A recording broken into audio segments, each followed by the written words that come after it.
is your home for the Trojans. Girard Sports Live.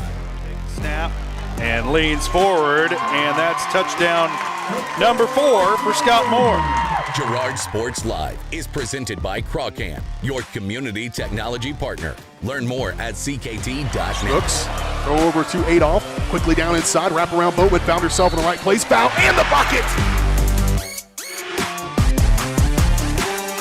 He'll try a 3 and hits.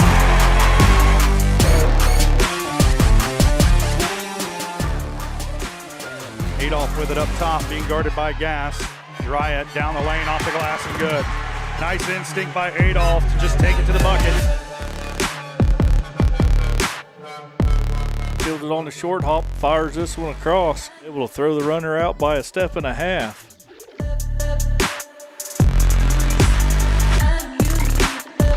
Pitch to the outside to Ashbacher. Gets a good block on the outside, and he's in for the touchdown. It's time for the Trojans. On your home for Girard High School Athletics. Girard Sports Live. Girard Sports Live.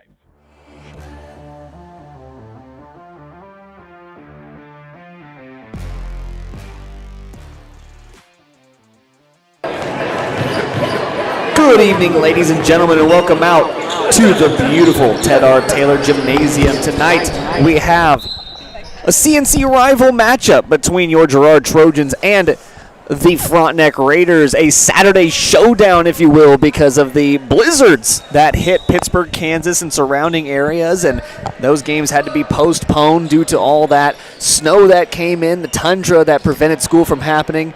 But the game remake is going to be tonight, a sort of bittersweet night because senior night was last night, and the Trojan girls able to pick up a win. The boys fall short against the Lions, but kind of another home game for them, a way for them to enjoy their last home bout here in Ted R. Taylor Gymnasium.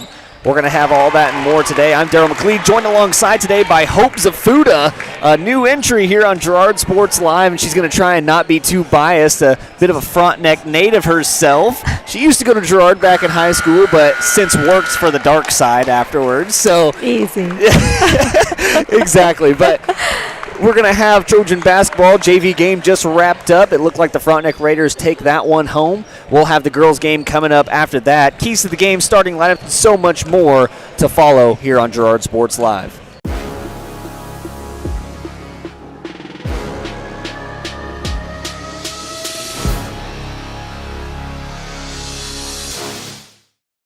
Why settle for less than the best? Crawcan's gigabit fiber optic internet is now available to Pittsburgh, Frontenac, and Fort Scott, and many rural areas in between. Crawcan has the best speeds, the best reliability, the best service, the best support, and is overall the best value on all ultra-high-speed internet. If you want the best home internet connecting as many devices, all without equipment rentals, contracts, or overages, it is the time to switch to the best. It's time to switch to Crawcan. Community National Bank and Trust has been serving the area for more than 30 years, with a strong commitment to the highest quality leadership and banking services. Missing that human touch with your bank? Come talk to a real person at Community National Bank and Trust. We're your local bank that's small enough to know you, yet big enough to offer the best products. Community National Bank and Trust, federally insured, locally awesome. Member FDIC.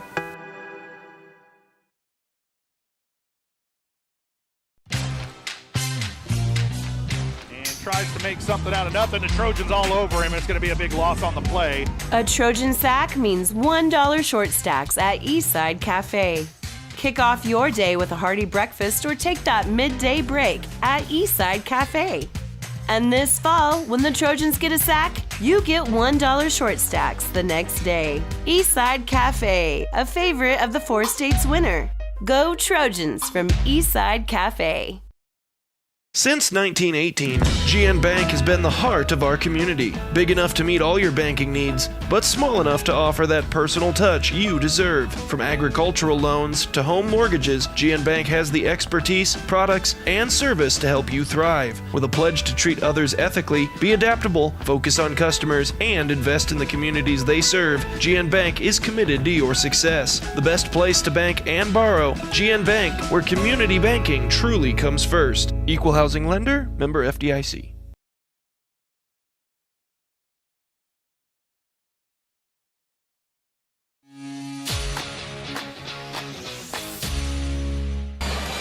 Welcome back to Girard Sports Live. Lady Trojans take the floor. The Frontenac Raiders on the other side facing off. But of course, before we get into anything, we want to let you guys know that Girard Sports Live is possible because of Croccan, your community technology partner. Don't get bit by slow speeds and high prices. Get Gigabit, the fastest internet in Southeast Kansas with Croccan. To learn more, go to ruralfiber.org or see everything Croccan has to offer at ckt.net. CNC rival matchup, a makeup of a game that was supposed to happen earlier this week, back on Tuesday. The previous matchup between these two teams was a slobber knocker. These two going back and forth. It was a lot closer game than I think people expected, and that kind of fueled the Raiders to keep it really close there until the end. And it being in the home of the Frontenac Raiders, of course, it's always going to be a tough battle between the two. But Hope, coming into Ted R. Taylor Gymnasium, what does Frontenac have to do to win, especially it being a Saturday? Being a Saturday, that's a big difference for our girls, and having all these days off. Let's hope that they got some reps in, but let's hope that we can come out playing some good D today, something that I feel like we've been lacking a little bit on our side, so let's come out ready to play. There you go. And for the Girard girls, it's kind of going to be the same story. You need quick defense, but you can't let yourself get lost in this Frontenac team. Just because it's a CNC rival, just because it's a Saturday, doesn't mean you can come out here and lose any of that momentum you've built throughout the entire season. This is a must-win game. The sub-state brackets are already out, so those positions are already held, which we'll talk about more as we move along in this pregame show. But it's still important to note that this is a rival, and this is going to help you carry into sub-state and determines whether or not you're going to have your head held high moving into it. I feel like you guys play fast. As long as you guys keep doing that, you guys are going to make it a long way. That's right. Those keys to the game are brought to you by Evans Motors. Get the keys to your next ride with a stop at Evans Motors. Nate and Eddie have decades of experience getting people into the right car, truck, van, or SUV that's right for them and their family. Stop by and see them at the intersections of highways 69 and 400 just south of Pittsburgh, or see their full selection online at evansmotors.net. We'll take another quick break. We'll get into this pregame show here in just a minute. Following, we have area matchups and starting lineups to follow here on Girard Sports Live.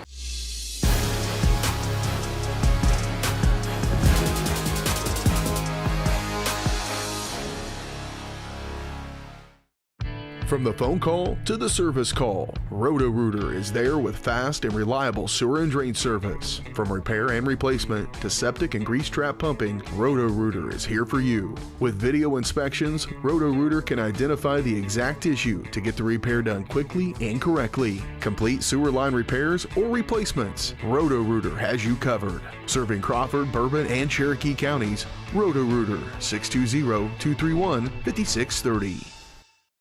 If you're in the market to buy or sell a house, land, or commercial space, look no further than Lehman Realty. Locally owned and operated, Jason Lehman and his staff are ready to meet the needs of every client. When it comes to your listing, you can trust that Lehman Realty will take the time to get to know you and your property. Lehman Realty is a proud supporter of Girard Trojan Athletics. Learn more at www.lehmanrealty.net. or call Jason at 620-724-8020. The first one here is a 2017 Ford Focus with only 21,000 miles. That one's not for sale though. I'm going to probably keep that one. Hi, my name's Eddie. 2016 Chevy Malibu with only 13,000 miles, but I might hang on to that one too. So let me show you the next one. Ford F-150, but that one's going to stay with me too. So let's go down to the next one here. Hi, I'm Eddie. 2017 F-150, so we have 3 of them. I could probably let that one go.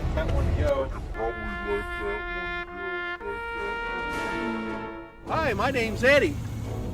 2015 Ford Transit Cargo. I'm going to keep that one because I have to move here soon. But the rest of them, you're welcome to come out and look at. And I think you'd like a lot of them. We appreciate your business.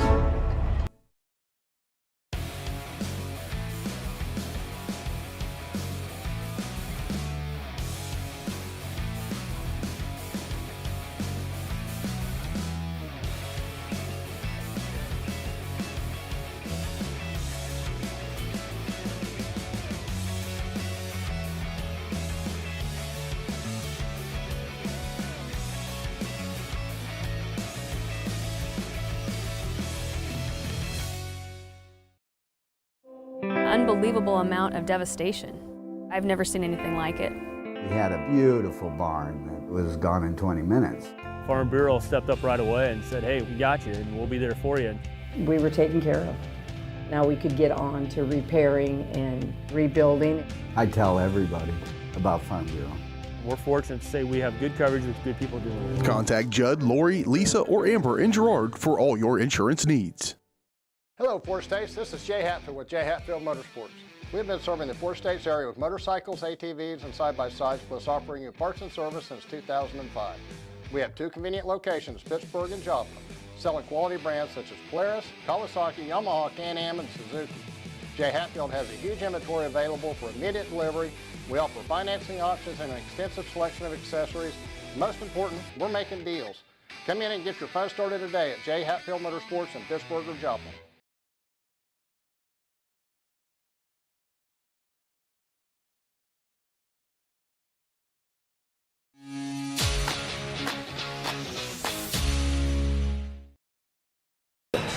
Welcome back, everyone, to Girard Sports Live, presented by Kraken. We're going to go ahead and fire up this pregame show, which is brought to you by Community National Bank and Trust, serving the area for over 30 years. Stop in soon to pick up your very own Girard Trojan Instant Issue mascot debit card. Community National Bank and Trust is a proud supporter of Girard schools, and learn more online at mybankcnb.com. Well, not a lot of games going on since it is Saturday, so I figured instead of that, we'll just take a look ahead at Sub-State Bracket. I mentioned that they had dropped those brackets and they're ready to go. Here's a look at what Girard's future is going to look like should they try and make it to state. Now, of course, Keisha changed it up on us once more, and this season, I should say, there's going to be 2 people from the regions, or 2 teams from the regions that get to go to state. So as you can see, there's our lineup. We will face off against Baxter Springs, a rematch of last night's game where the Girards were able to handle the Lions fairly easily. It came down to most of the starters being swapped out halfway through the third and the fourth quarter.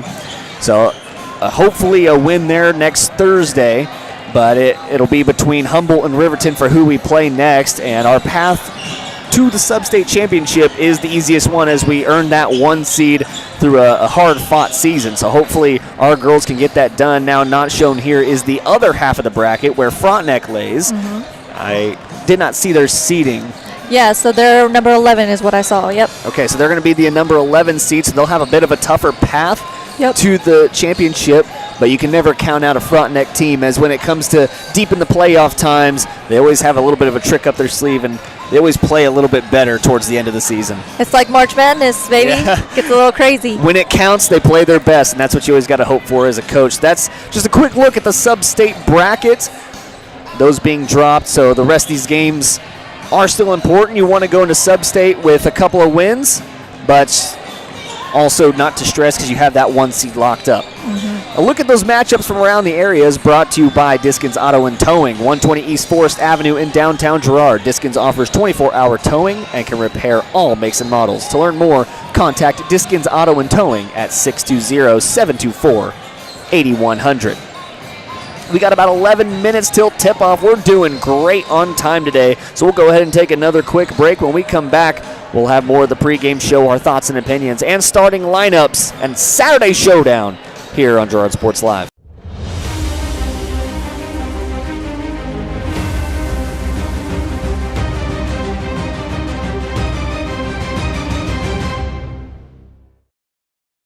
Whether you're trying to make the most of the next harvest, navigating a changing business landscape, or planning for the next chapter in your life, the professionals at Prime Accounting Solutions are here to help. With 10 locations, Prime Accounting offers convenient, friendly accounting and tax services at a fair price. Payroll, bookkeeping, business planning, personal tax filing, and more. And now Prime is the place to go for insurance. Trojan fans can find us at 408B North Grand in Pittsburgh or call 620-232-7305. To find a location near you, go to primeaccounting.net.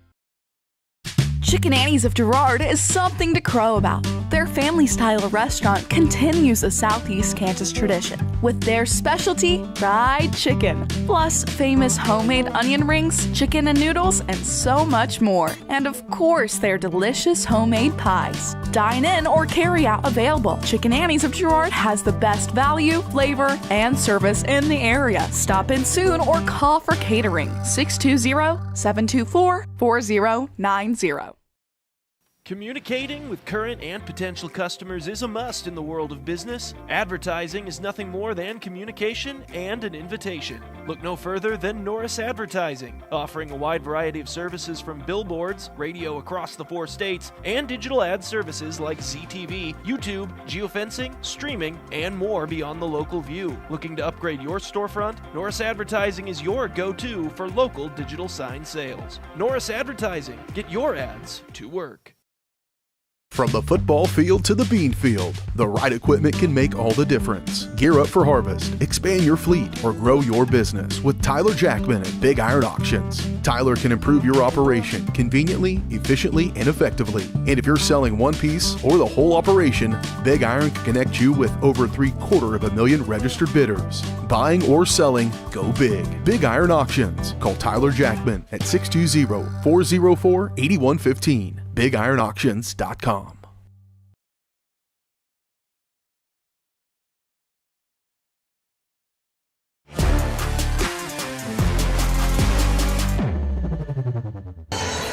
Welcome back. It's a Saturday showdown here in Ted R. Taylor Gymnasium in the beautiful Girard, Kansas. Before I showed up to Ted R. Taylor tonight, I had the pleasure of going over to Eastside Cafe, and I had the most delicious hot chocolate and a wonderful short stack. Thanks to Scott Moore and his double-double. Only $2. $2. Can't beat it. It might be the best deal in town, and we always say it's the best breakfast in Crawford County because I truly believe it is. But that was one of the – I normally have work on Saturdays, but I got to take off to come here and do this game, and I had a little bit of time, and I said, hey, let me go sit down and back up this breakfast, and it truly was some of the best pancakes I've ever had in my life. So if you don't get the chance – it's obviously past their closing time now, so you won't have the chance today. Hopefully someone gets a double-double. Go over there and support Andrew and Eastside Cafe because they truly are amazing people. But that's for the post-game show, all that blabbering and love on our sponsors for the post-game show. So for now, we'll rein it back into right here. Tough matchup between these two teams. Frontenac coming off a loss to the Colgan Panthers last night. Colgan, one of the most dominant teams in the CNC over the last few years. Girard fell to them earlier this season as well, so it's no shy away when you look at that opponent. Jaquela Davis and company over there are just doing a fabulous job. Coach Farabi really leading her team, trying to make another state bracket bout as they fell short the last couple of years when they thought that team could really lift them up to the next level. They hadn't been able to get it done, and Jaquela Davis has 2 more years though, or she has this year, the rest of this year, and then next year. So that's another matchup coming soon for Girard, right? Yes, that's a preview to next Tuesday, whenever the Girard Trojans will have a chance to even the score between them and the Colgan Panthers, because it's going to come down to them and Colgan for the CNC game Championship. I'm excited to see. Yeah, it'll be a good one. We'll have that here for you live on Girard Sports Live, having to travel over to Pittsburgh and play in Colgan's Activity Center. That's always a tough one going into the enemy territory, but we'll have that one here for you live, so don't you worry if you don't want to travel across the frozen tundra, although it's supposed to be clear skies and beautiful weather next week. I know it. 60 degrees. Beautiful. So we can't wait for all that. Bring on the spring.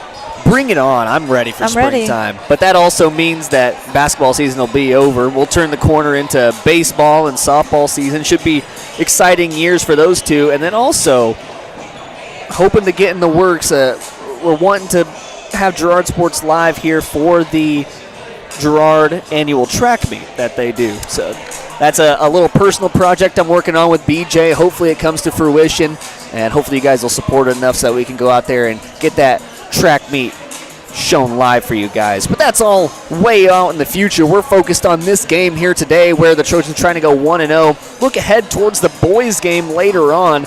The Girard boys fell short to them earlier this season, and the Frontenac boys coming off a tough game against Colgan last night. Yeah. I mean, looking forward towards that game. What do you see between the Girard boys and the Frontenac boys? It's always going to be a physical battle. It's always going to be a physical battle. We have some, I think we're small but mighty this year. We have some boys that can really shoot the outside shot and get the job done inside. So I think we have a junior who's really been stepping up this year. So let's hope today brings it on again.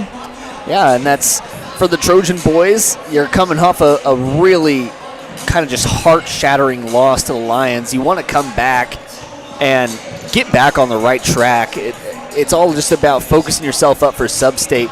We'll show it later where they sit in the bracket, but it's not going to be easy from here on out. It's do or die time pretty much for the Trojans. You got another tough game against Colgan next week, and then it's sub-state, and you got to just start winning. It's time to start getting it in gear and winning, and hopefully those... That's all you got left. Yeah, and hopefully those seniors look at that and understand that, hey, this is going to be my last chance to really show out for the Trojan uniform. They will. You always can expect it later on in the season. Westcott always pulls something out to get his team together and really get them focused in for those sub-state brackets.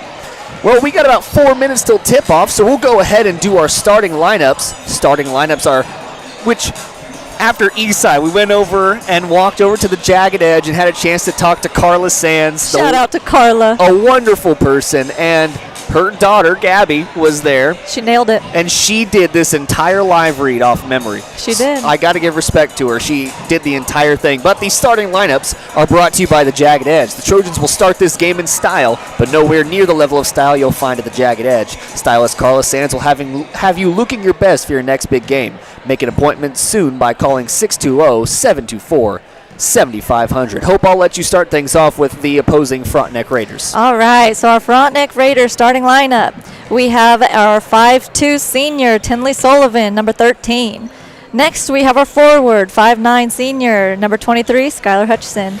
Next, we have our 6-foot freshman coming in, number 32, Hadley Goodwin. Next, another senior that we have, 5'5", number 33, Taylor Kaiser.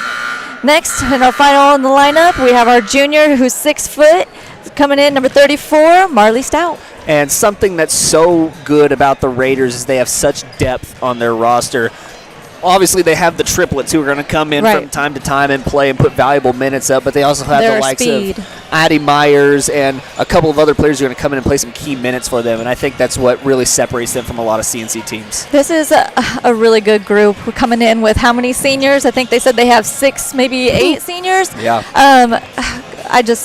It's a good year for them. I hope they can finish it off right, and let's see how this game goes tonight. Yeah, and that's compared to the Girard Trojans, who had just one senior who got announced at senior night last night. So the future is bright for them, having a great season and doing it with very young players. If they can all stick it out, this team has a very bright future. But we'll get into their starting lineup. First, for the Girard Trojans, a 5'8" senior, number 11, Jariah Adolph. At a guard position, a 5'8" sophomore, number 12, Kennedy Keller. At the other guard, a 5'6" sophomore, number 22, Carson Oran. At the other forward, number 14, a 5'9" junior, Maddie Kester. And then the double-double queen herself, number 23, a 5'9" junior, Erica Boatman. That starting lineups, once again, brought to you by the Jagged Edge. Thank you so much to Carla Sands and them for their ever support of Girard Sports Live. Go give them your support. She deserves it. Always, always, always. Well, it looks like they're about to kick things off. I think we'll have time for one more break. When we come back, we'll have the opening tip-off here on Girard Sports Live.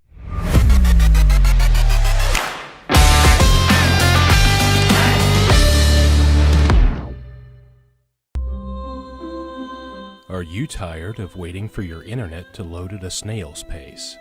Or feeling like your connection is slower than a sloth's morning routine? Maybe your current internet feels as speedy as a sunbathing turtle. Well, Now say goodbye to the slow lane and welcome to Crawcan Fiber Optic Internet, where we leave the slow movers in the dust. You'll zoom through the web faster than Sharky being swarmed by his adoring fans. Crawcan Fiber Optic Internet, because life's too short to wait for slow connections. Producers Cooperative Association is the area leader in providing quality agricultural products, services, and markets. PCA has what you need to maximize your operation with a full-service agronomy department, grain origination, handling and storage, bulk fuels and lubricants, propane, a jam-packed farm store, and livestock feeds in bulk or bagged. PCA is proud to call Girard home and to support Trojan athletics. Stop by or see more online at pcacoop.com. Call's service is outstanding in their field, especially for those that are stuck, well, outstanding in their field. Call's carries a wide selection of farm, industrial, and heavy-duty tires, all from the best brands in the business. And they've got farm service trucks ready to go. Plus, Call's continues to be the place folks go for car and truck tires, repairs, oil changes, and so much more. If you're in the market for new tires in Southeast Kansas, make the right call to Call's Service, 620-724-4121. See more at callservicellc.com. Hydrix, your dependable independent. Depend on us for service, for selection, for price. Get huge Samsung savings. Leave notes, sync calendars, and display your photos on the new Samsung Family Hub refrigerator. Plus, get free same-day delivery. Why shop for appliances where the motto is do it yourself when you can depend on the know-how of people who live appliances every day? The only thing better than our price is our service. Hydrix, Fort Scott, and Girard.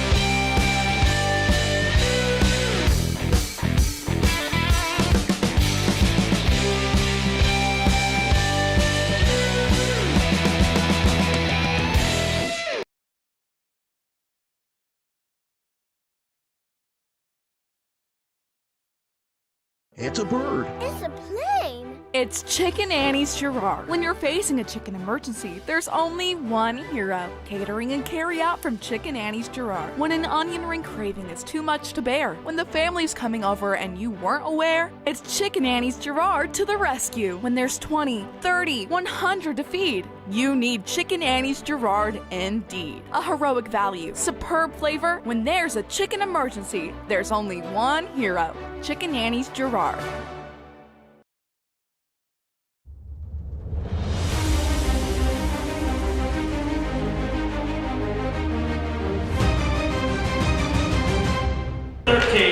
Welcome back to Girard Sports Live.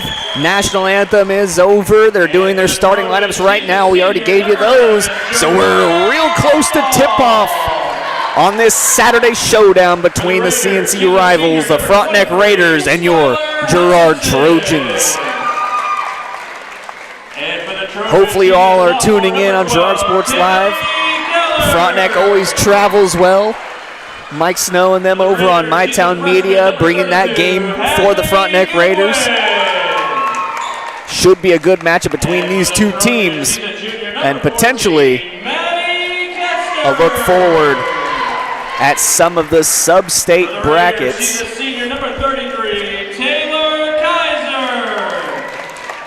Because it is these two teams in separate brackets. And they might have a chance just to face off against each other in the state bracket should things go the way or go in the favor of either coach. Both teams very capable of making it. And Boatman gets announced and we're just about ready to go. The energy feels different. Energy feels different today. Saturdays do it to you, don't they? Saturdays do it to you.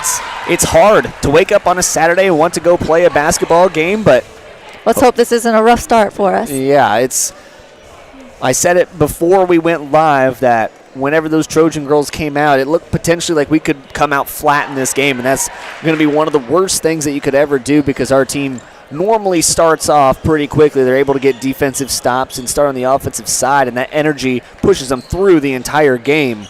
So you never want to start flat, but, of course, it's Saturday, and it's just kind of a weird energy in the building. There's no band. It's hard for a lot of the hometown fans to get out, people that would normally come. A lot of the students aren't able to come on Saturdays. But like you said, we travel well, and I feel like Girard, Exactly. everybody showed up today. Let's hope the fans get us going and make this a good ball game. It should be a good one. That wraps up the pregame show brought to you by Community National Bank and Trust. And this opening tip is brought to you by Farmers Bank. Farmers Bank is proud to have helped with the growth and development of the communities we serve. Farmers Bank is looking forward to a brighter tomorrow. Farmers Bank, with locations in Hepler, Walnut, St. Paul, and Girard. Girard wins the opening tip. Maddie Kester is the one who's going to get that one underway. That shot is up and no good. Boatman comes down with the rebound. Hands off to Carson Oran, who will reset up top. Oran. Carson Oran, she's quick. She's been fun to watch this year. A very, very fast player. Part of that two-guard scheme up top with Kennedy Keller that's been so effective on defense. She'll launch a three, and it's good. Assist to Maddie Kester.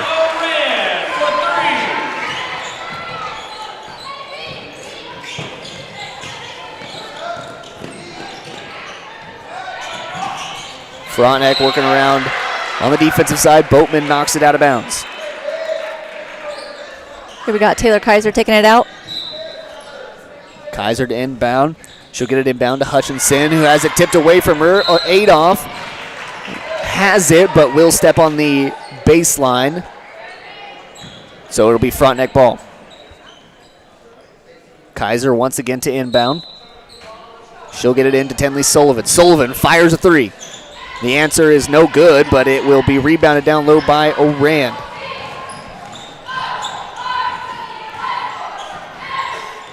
Oran now passes it off to Keller. Keller back up top to Oran. Oran surveying the court. Gets it in the corner to Adolph. Adolph will go baseline to Boatman, who backs it out into the corner. Adolph takes it back from Boatman. Kaiser giving her a lot of space on the outside. Looks like the Raiders running a bit of a box and one. They try and force it into Kester, but Keller able to fight it back. Stuck in the corner and has it tipped away from her, and it'll be Raider basketball. I always feel like these two teams always get a little bit physical with these games. It's always a bit of a grudge match between the two. I mean, the rivalry goes back as long as the two schools have been existing, as that one's tipped away. Keller on the ground fighting for the ball. Goes off Boatman's knee. And back to Tenley Sullivan. And we're going to have a timeout on the floor, as Keller took a bit of a shot to the eye. Ref wanting to stop play and make sure everything is okay with her. She will stay on the floor. We have Kaiser taking it out again, back to Tenley Sullivan.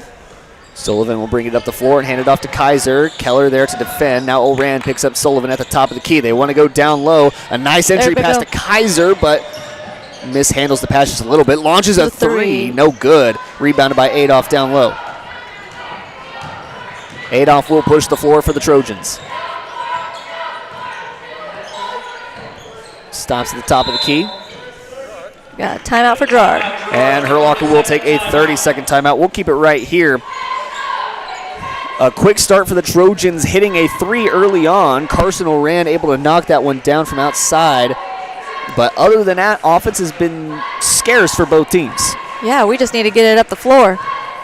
Yeah, the half-court press for the Trojans has been kind of their bread and butter on defense. Teams have really struggled with that all season long. Just on our end, though, we're not very fast off the ball, so when we get it up the court, we got to move fast. Those we passes, don't have a true ball handler either. Yeah, Sullivan left with most of the ball handling duties, but I think she'd rather catch and shoot. She stepped up a lot this year. Oh, absolutely. She did not have that role last year, so her stepping up and doing that really has helped our team out. And a lot of Raiders graduating out last season really has put this team in kind of a hole, and these players have stepped up in a big way to make sure they can deal with that. It's always sad to see the seniors go. Always. Adolph passes over Oran, trying to go for a running floater, and she will be fouled on the way up. It looked like it was on Skylar Hutchison. Let's see what they... Oh, actually, Marley Stout picks up her first. First foul on Stout. Oran to inbound. They're going to look towards Boatman. The bounce pass wrestled over, and that's going to be a jump ball. Possession arrow favors the Raiders. So, a bit of a sloppy start for both teams as Sullivan will bring it up the floor. Passes off to Kaiser. Kaiser working around up top, gets it back to Sullivan. Sullivan guarded by Oran, gets it off to Stout. Stout guarded by Kester on the outside. She'll go baseline, has a step on Kester, and then I imagine Kester will pick up a foul. Yes, it will be on Kester. That's her first. Maddie Kester, her first, team first. To the line shooting to number 34, Marley Stout. A chance for the Raiders to pick up their first points. Marley Stout shooting 2. Misses the first. It's almost weird to say, but I feel like this side of the court all season long has kind of had a lid on the bucket. Just for a lot of teams, it's been hard for them to really get going on this side of the court. Strains the second one. And now we're on the board. Right as I say that. Trojans going fast down the floor. Keller tries to force it into Kester, and it's stripped away. Kaiser, she's pushing the floor, but she's got a Wolf coming after her. And Keller will strip that one away. It goes out of bounds off of her, and it'll be Raider basketball.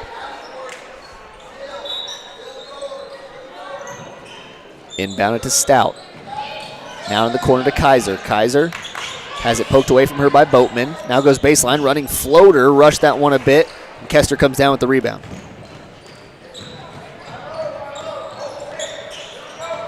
Orand.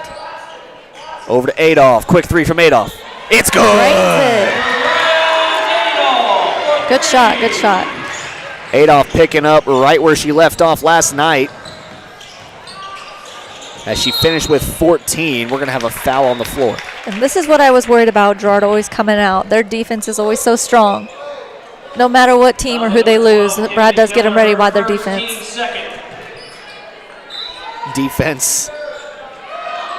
Stout left wide open for 3, and she'll nail it. Boatman kind of dared her to shoot, and I think she won't make that mistake again.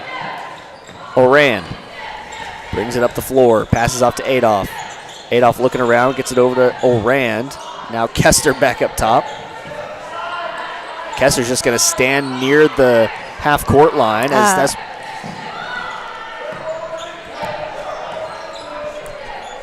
Oran gets it back, passes over the top to Adolph. She wants another 3. This one's off the mark. It'll be rebounded by Kaiser. Kaiser passes it off and receives it right back from Hutchinson. Now over to Sullivan. Tried to throw it down low to Goodwin, but it goes way over her head.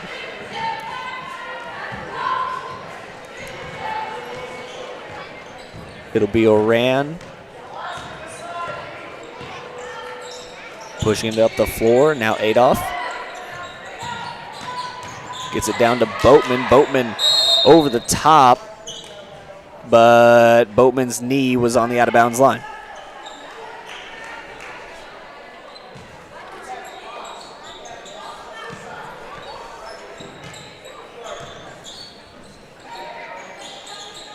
Keller back out to Oran. Now Adolph gets it into Keller in the paint.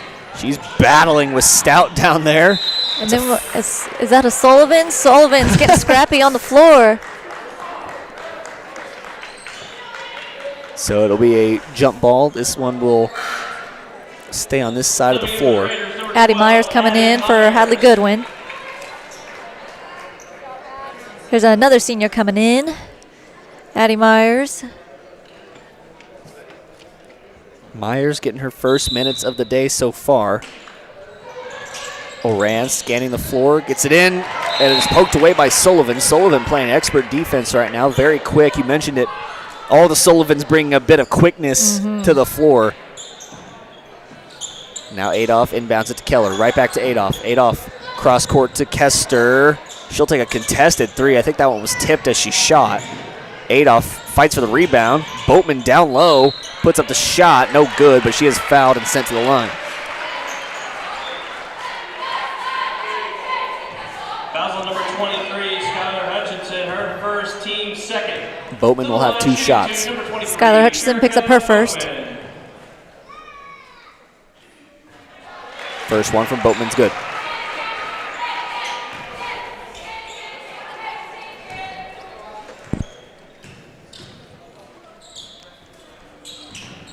Boatman seconds off the mark. Rebounded by Addie Myers. Stout, she wants another three. This one does not land home. Adolph comes down with the rebound. A host of black jerseys around her. Keller, she'll slow down the pace, pick it up, and they'll set up the offense. Oran looking to set up offense on this side. Adolph in the corner, gets it down to Boatman. She'll go to work. That was a good pass. And the rebound comes down by to Marley Stout. Keller knew it as soon as she did it. That was a silly foul to pick up in that moment. Sisney will come in to replace her. Number 4, Maddie Bland, and for the Trojans, number 10, Marley Sisney. Maddie Bland will come into the game, a 5'7" freshman. She's put in some good minutes this year. A bright future for her on the Raider team. Skylar Hutchison goes up strong, gets the rebound back. Gets it thrown away, and Oran gets it. Now Oran trying to set up offense for the Trojans. A 7-4 lead currently for the Trojans. Sisney gets it back. She wants a three ball. This one is good from Sisney.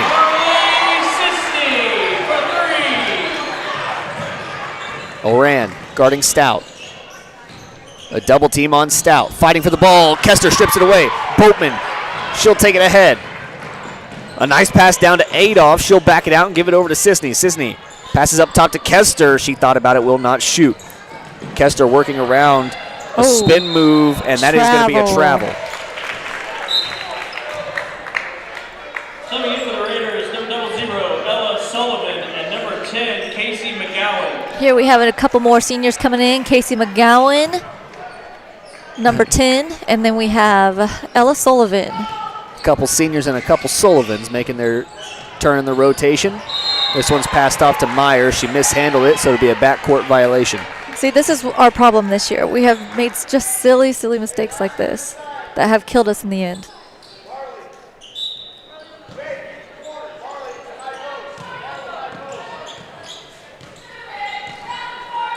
Herlocker making adjustments, and that's going to be a walk on Oran.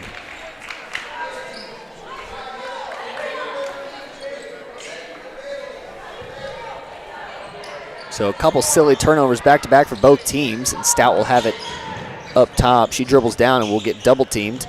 Pass up top to Myers. Myers looking down low. Will not get the pass. Bland over to Sullivan. Sullivan looking down to Stout. Can't get it to her. Bland back up top. Stout in the corner. She goes baseline, has a free ride to the basket. Goes up against the contact and drills it.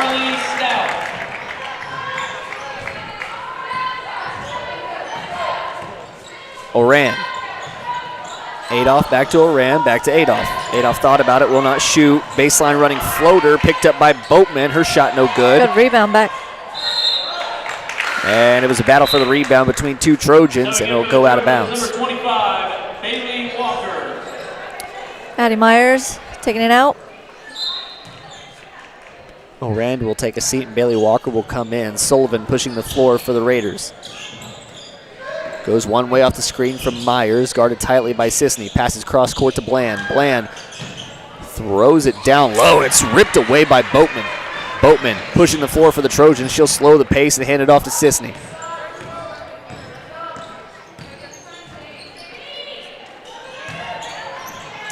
And Boatman gets the bucket. Nice move.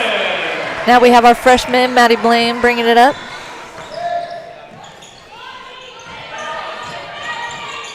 Marley's taking it to the pole again. Just missed it.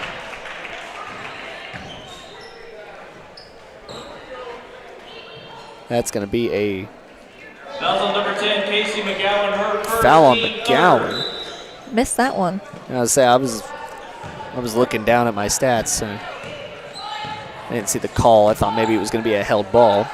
Adolph thought about it. Passes into Boatman. Boatman spin move. Her shot no good. Rebounded by Walker. The putback no good. And Stout comes down with the rebound.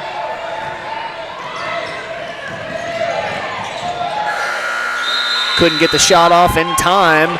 And that is how we will end the first quarter. 12-6, Trojans lead. We'll take a quick break. When we come back, second quarter action on Girard Sports Live.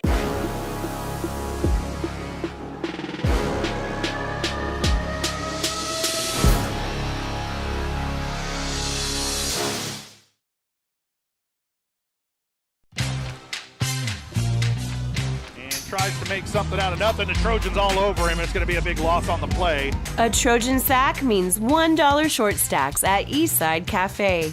Kick off your day with a hearty breakfast or take that midday break at Eastside Cafe. And this fall, when the Trojans get a sack, you get $1 short stacks the next day. Eastside Cafe, a favorite of the 4 states winner. Go Trojans from Eastside Cafe. More than just your neighborhood pharmacy, Mathis Drug is your hometown partner in health. With pharmacist Bria Scheibe and an experienced, highly trained staff, Mathis Drug is ready to serve you. And now, Mathis Drug offers comprehensive compounding, which is one of the few pharmacies in Southeast Kansas with this convenient on-site service. From medications to expert advice, call 620-261-9779. Mathis Drug Store, where community and care come together.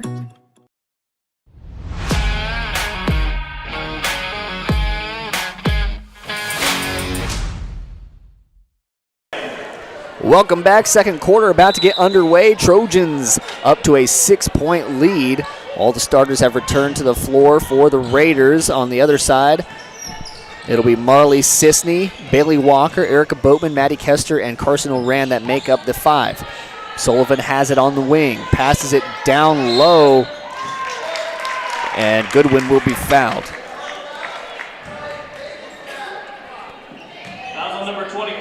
Goodwin is fouled by Walker. That's her first. Goodwin, also a freshman, really stepping up for us this season. A 6-foot freshman, no less either. No less. She has a sister who's 6 foot as well. That helps out a lot. Kester comes down with the rebound. And Oran will push the timeline. Gets it inside to Walker. Walker tripped up. Turned right around into the defense. And Stout comes away with it.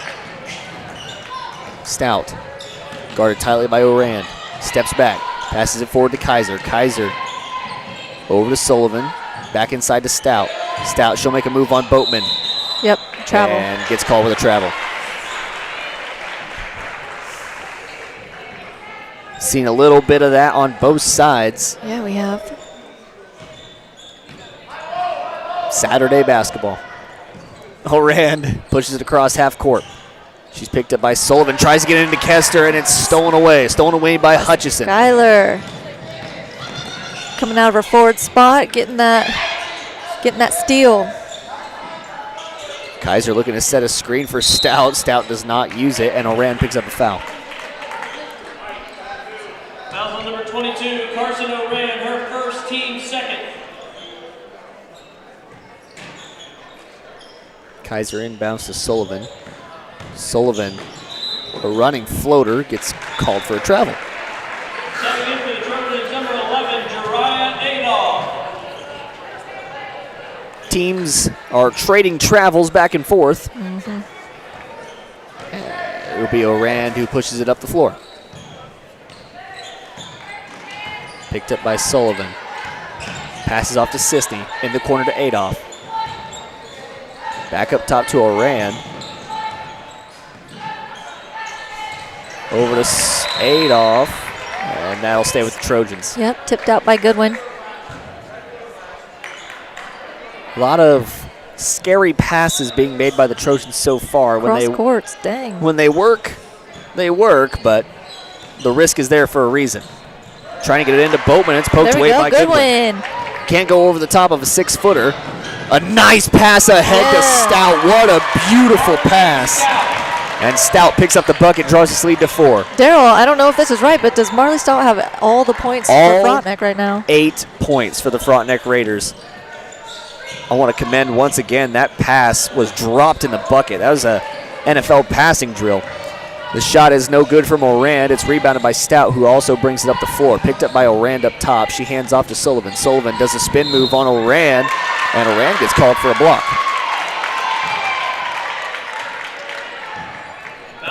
It'll be Oran's second. It'll be Walker who comes in. She'll replace Oran. Kaiser inbound now, gets it straight in to Hutchinson. Hutchinson tried to thread the needle. And it'll go out of bounds, be Trojan basketball.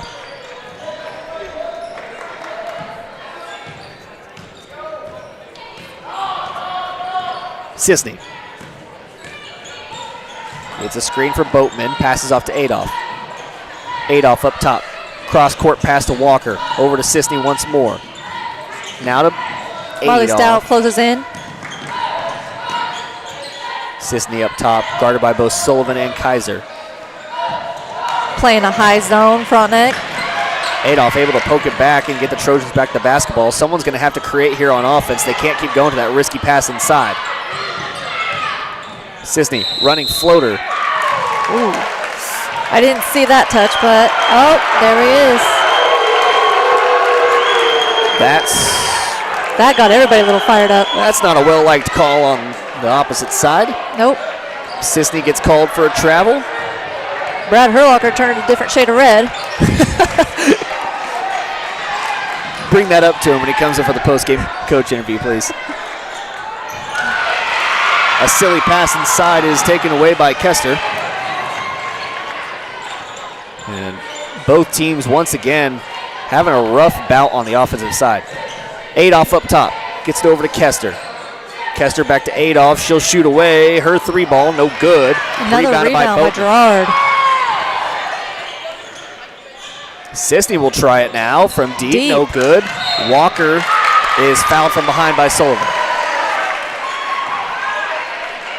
Fouls on number 13, Tinley Sullivan, her first, team first. Tinley Sullivan picks up her first. She's been all over the floor tonight. Playing very quick, aggressive defense. Boatman passes off to Walker up top. Trojans a bit uncomfortable up top. They're running with just two guards, but normally they have 3 or 4 who can run that set up top. Boatman gets trapped down low. Sisney wide open for 3. Her shot is good.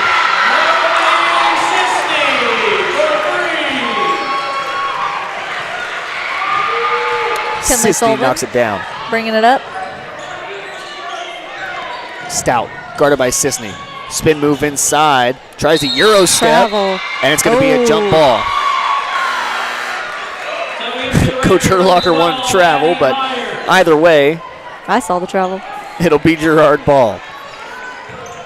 I'm going to award Boatman with a block, because why not? Adolph passes it off to Sisney in the corner. Sisney has been on fire so far. Sullivan trying to take it away from her. Boatman in the corner now. Trojans need to space out a little bit. A lot of them trapped down in that corner. Sullivan not letting them go to their right side at all. There we go. Boatman up top thought about it. Passes off Kester. She'll fire away. That one's off. Stout closing out. Rebound by Taylor Kaiser. Shortest girl on the court, always getting the rebound. Does a good job of closing out there. I don't know if she's the shortest. The One of Sullivan them. twins, You're if right. they stand on beat each her. other's shoulder, I still don't think they match up to Goodwin. Hutchinson passes it down low. Good pass. Good pass. A great entry pass to Addie Myers, and Myers gets her first bucket. First bucket not scored by Stout. Adolph pushing the floor now. Passes across to Kester, who thought about it. Gets it to Sisney, the hot hand. That shot misses everything. Kaiser comes down with the rebound, and Adolph's going to be called for a silly, silly foul. Fouls on number 11, Girard Adolph, her first, team That is fourth. just her first. Subbing in for the Raiders, number 1, Trojans hanging on to a number 2, 5-point lead. Olive Sullivan. Stout will take a seat, so this is a chance for the Trojans to Stout and Tinley Sullivan, who's played really good defense. Coming in for her is her sister, Alana Sullivan, and a freshman, Reese Franklin. Kaiser wasn't ready for the pass, and so the foul will go on Reese Franklin. Do you feel the energy now, Daryl? Yeah, I think, whatever, a call is a call and it doesn't ever affect the game, but anytime a fan sees that as wrong, they're going to get fired up as Adolph and one. And one. She'll have a chance for a 4-point play. Number 33, Taylor Kaiser picks up her first. Adolph drains her three and gets an extra shot. And she drains it. will make the Atta girl. 4-point play. And you can feel the electricity start to heat up on the other side for the Trojan fans. That Saturday cobwebs being dusted off. Kaiser in the corner, tries to get it into Hutchinson. Hutchinson has it. Kester going to be called with a foul. Anytime you do that over-the-top motion, it's going to be a foul every time. Every time. That's her second, and that puts Frontenac in the bonus. It'll be free throws for the remaining 2 minutes and 6 seconds. Skylar Hutchinson shooting 2. And she is bouncing the around and makes it. third player on the Frontenac roster to score points. Daryl, how do you feel about the new 5-foul rule? I like it. Yeah. It sets a standard, and It slows the game down a little bit. Just a little bit, but I think it's fine. It's worked so far this season, and I don't think teams really broach it too often. Walker has her shot rejected by Alana Sullivan. It's passed ahead to Franklin, gets it down low to Myers. Yeah. And the bucket is good. Addie Myers scoring her second. Now Trojans going to try and slow things down, try and recover the pace. In the quarter to Adolph. She wants it again. Adolph misses, and Rebound. Franklin comes down with the rebound. She'll back it out, slow things down, and take it up the floor. She's picked up by Oran. Passes off to Myers. Tries to go inside to Hutchinson, and Walker's going to pick up the foul. That foul's going to be on the floor. Foul's on number 25, Bailey Walker, her second. Even though that foul was on the floor, the Raiders are in the bonus, so that'll be 2 free throws for Hutchinson.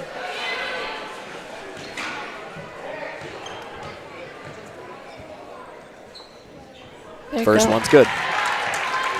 Draws the lead down to 5.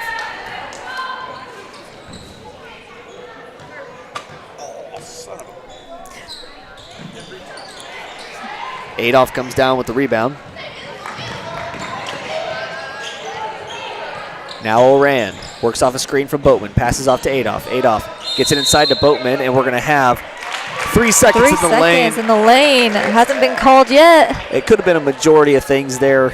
I think she also could have been called with a moving screen as well. She was kind of boxing out. I believe it was Hutchinson down there, and that's why Boatman got so wide open.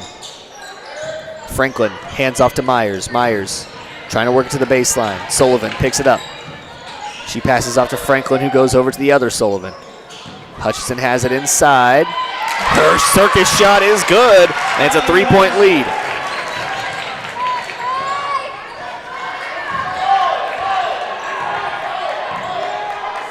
Sisney passes back to Oran. Spin move by Oran, gets it off to Adolph. Adolph works at baseline. Entry pass to Boatman. Nice post move, but her shot's short. And Not there's quite gonna be enough. A jump ball down low as well. Possession arrow is in favor of the Raiders. Subbing in for the Trojans, for the Raiders, number 34, Marley Stout. Stout back in for Skylar Hutchinson. Trojans, number 31, Brooke Stafford. Skylar Hutchinson with 4 points. And Stout coming in with 8. Brooke Stafford will enter the game for the Trojans. Franklin over to Myers. Myers into the corner to Sullivan. Her 3 ball, no good. And rebound comes down to Adolph. Adolph, she'll bring it up the floor. She's got just 10 seconds to work. Boatman down in the corner. Passes off to Stafford. 5 seconds to put up a shot. Adolph takes the screen. She'll move through, and the shot is no good. Misses everything. At the end of the first half, just a 3-point lead for the Trojans. We'll take a quick break. When we come back, we'll have the halftime show, our eye on the game, halftime stats, and so much more coming up on Girard Sports Live.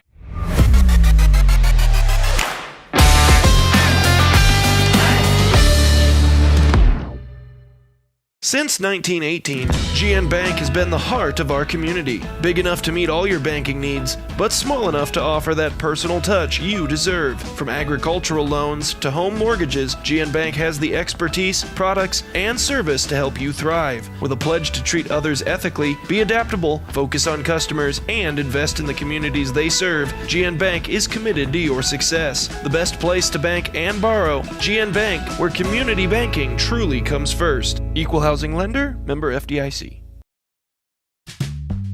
Selling equipment can be a hassle. Whether you're needing to replace an old tractor or you're finally getting to retire, the time and energy needed to clean, prep, promote, and sell seems daunting. That's why you need Tyler Jackman and Big Iron Auctions. From one piece to the whole farm, Big Iron Auctions can deliver your items to more than 750,000 registered bidders. Call Tyler Jackman at 620-404-8115 or learn more at BigIronAuctions.com. It's a bird. It's a plane. It's Chicken Annie's Girard. When you're facing a chicken emergency, there's only one hero. Catering and carry out from Chicken Annie's Girard. When an onion ring craving is too much to bear, when the family's coming over and you weren't aware, it's Chicken Annie's Girard to the rescue. When there's 20, 30, 100 to feed, you need Chicken Annie's Girard indeed. A heroic value, superb flavor. When there's a chicken emergency, there's only one hero. Chicken Annie's Girard. If you're in the market to buy or sell a house, land, or commercial space, look no further than Lehman Realty. Locally owned and operated, Jason Lehman and his staff are ready to meet the needs of every client. When it comes to your listing, you can trust that Lehman Realty will take the time to get to know you and your property. Lehman Realty is a proud supporter of Girard Trojan Athletics. Learn more at www.lehmanrealty.net or call Jason at 620-724-8020. More than just your neighborhood pharmacy, Mathis Drug is your hometown partner in health. With pharmacist Bria Scheibe and an experienced, highly trained staff, Mathis Drug is ready to serve you. And now, Mathis Drug offers comprehensive compounding, which is one of the few pharmacies in Southeast Kansas with this convenient on-site service. From medications to expert advice, call 620-261-9779. Mathis Drug Store, where community and care come together. From the phone call to the service call, Roto-Rooter is there with fast and reliable sewer and drain service. From repair and replacement to septic and grease trap pumping, Roto-Rooter is here for you. With video inspections, Roto-Rooter can identify the exact issue to get the repair done quickly and correctly. Complete sewer line repairs or replacements, Roto-Rooter has you covered. Serving Crawford, Bourbon, and Cherokee counties, Roto-Rooter, 620-231-5630.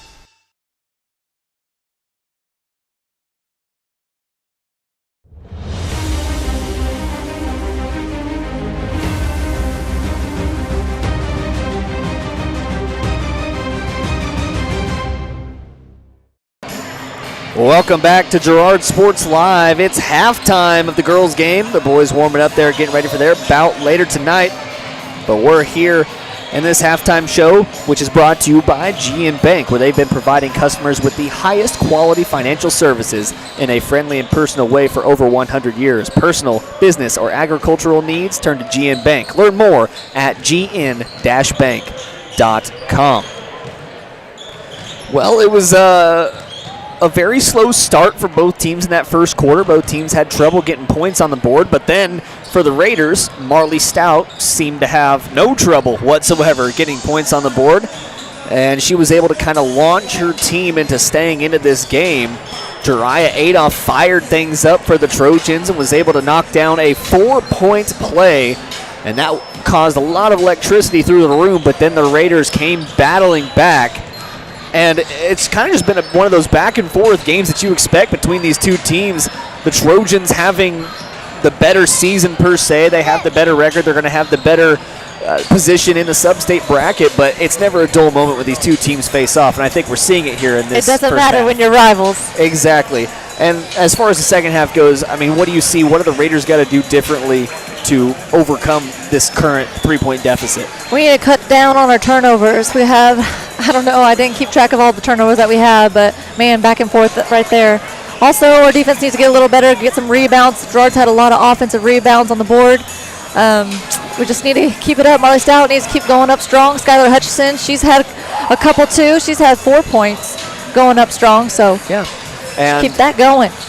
Yeah, just keep doing what you're doing. As for Girard, I'd say it's kind of break up that offense a little bit. They got a little complacent there towards the end of the half. Oran needs to stay out of foul trouble. Yes, Oran and Keller got into foul trouble, and you saw it really affect the Trojans there. Sullivan and Kaiser, and also the two Sullivans there at the end of half, were really causing a lot of pressure on the Trojan guards. And if they get into foul trouble and have to go to a set where they don't have Oran, Keller, Adolph up top, then it's going to be a lot of trouble for the Trojans.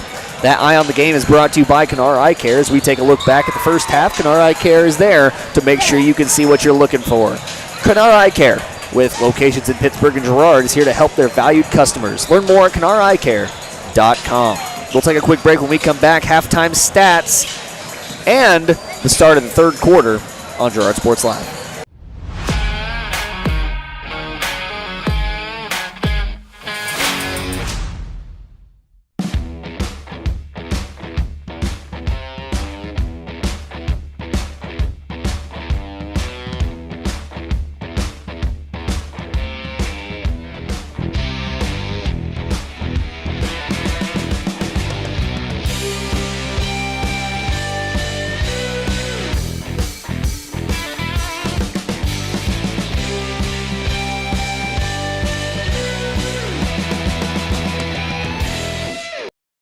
Communicating with current and potential customers is a must in the world of business. Advertising is nothing more than communication and an invitation. Look no further than Norris Advertising, offering a wide variety of services from billboards, radio across the 4 states, and digital ad services like ZTV, YouTube, geofencing, streaming, and more beyond the local view. Looking to upgrade your storefront? Norris Advertising is your go-to for local digital sign sales. Norris Advertising. Get your ads to work.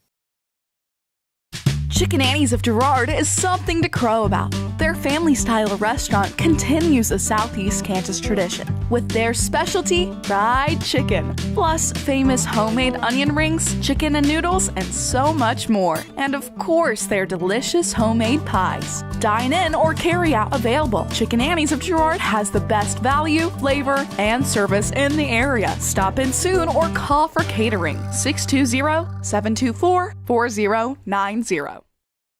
You've enjoyed life. Over the years, your community has become your passion, something you hope future generations get to experience, just as you have. That's why the Girard Area Community Foundation has worked hard to help fulfill charitable goals and inspire generosity, meeting the needs of the communities they serve. Creating a legacy fund with GACF ensures what you leave behind is an effective and lasting improvement in the community you love so dearly. Make plans to visit GirardAreaFoundation.com, preserving traditions for those who follow.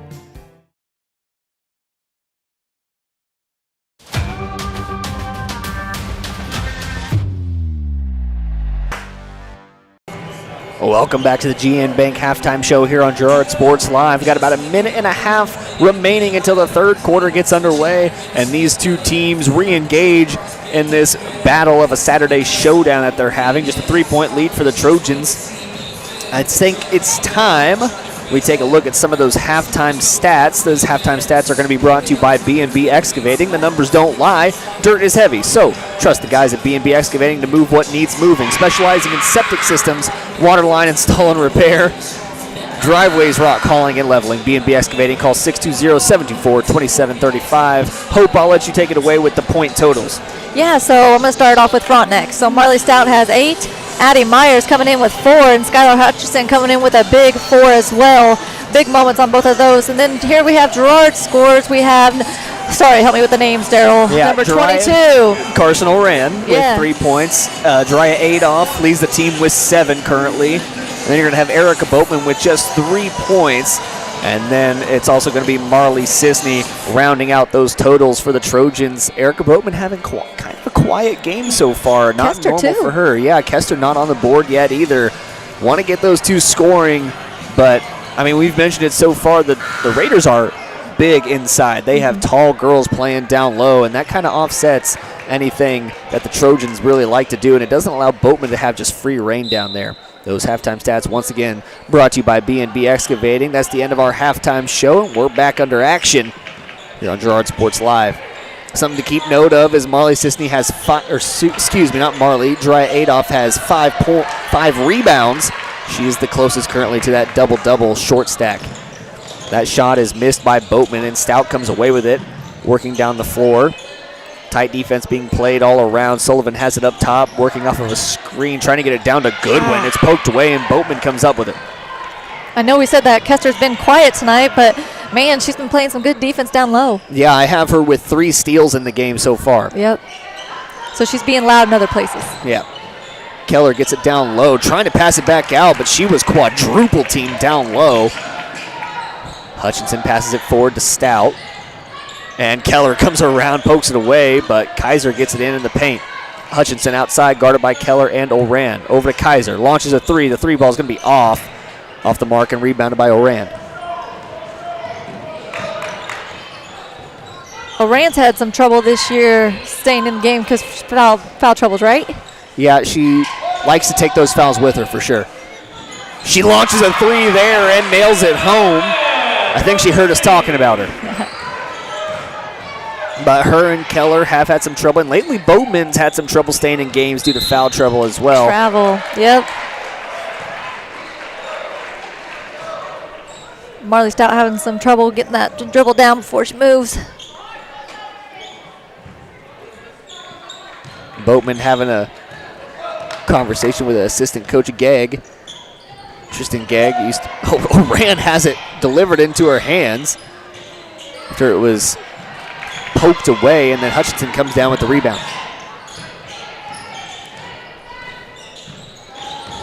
Hutchinson dealing with a double team up top. Keller was trying a swanton dive for it. She picks up a foul. That's her third.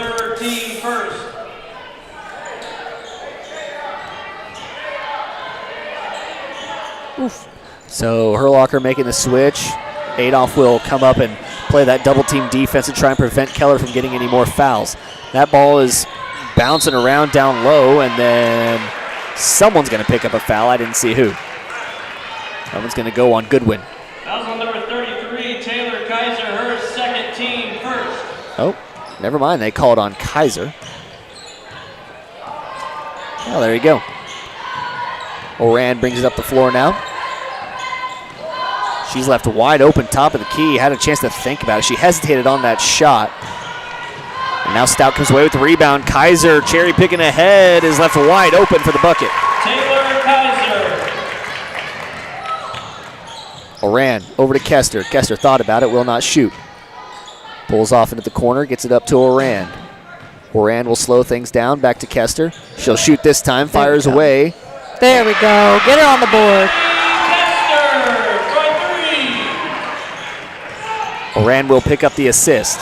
Raiders are going fast down on this end. Stout has it up top. She passes off to Sullivan. Sullivan, guarded by Adolph, now gets it to Hutchinson. They want to go down low to Goodwin, and that one is passed out of bounds. Goodwin hit the floor, but it looks like she's okay.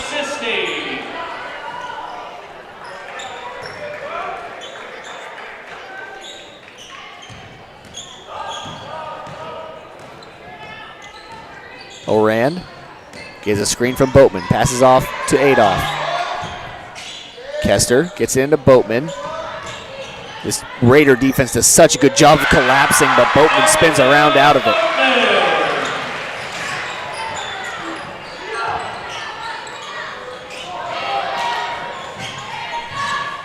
Stout with a nice move inside, gets the bucket to go, and it'll be a 30-second timeout. We have a timeout, Frontenac. It's a 30-second timeout. We'll keep it right here. We'll hope Trojans come out firing. They have 8 points here to start this third quarter. But the Raiders looking to stick with them. A quick timeout there by Coach Fields, wanting to talk things over and get his team back in the game. What do you think's going on in that huddle right now? No, that was a smart move by Scott Fields, calling a timeout, maybe slow Girard down a little bit. I just think we need to pick up on the defense. Defensive side, they do such a good job of collapsing, but it also can be, it can go both ways. If you collapse too hard, then you're going to leave the three-point shooters open on the outside. But so far it's worked for them stopping Boatman, because Boatman is looking to score almost every time. She doesn't want to pass it out because she's good at scoring down in the post. A defensive strategy working well for the Raiders so far. Orand pushing the floor. She'll get a screen from Boatman. Now Adolph up top. Looks like the Raiders have switched to a man defense. Kester, guarded by Stout, gets it off to Sisney, who's guarded by Kaiser. Passed off to Adolph.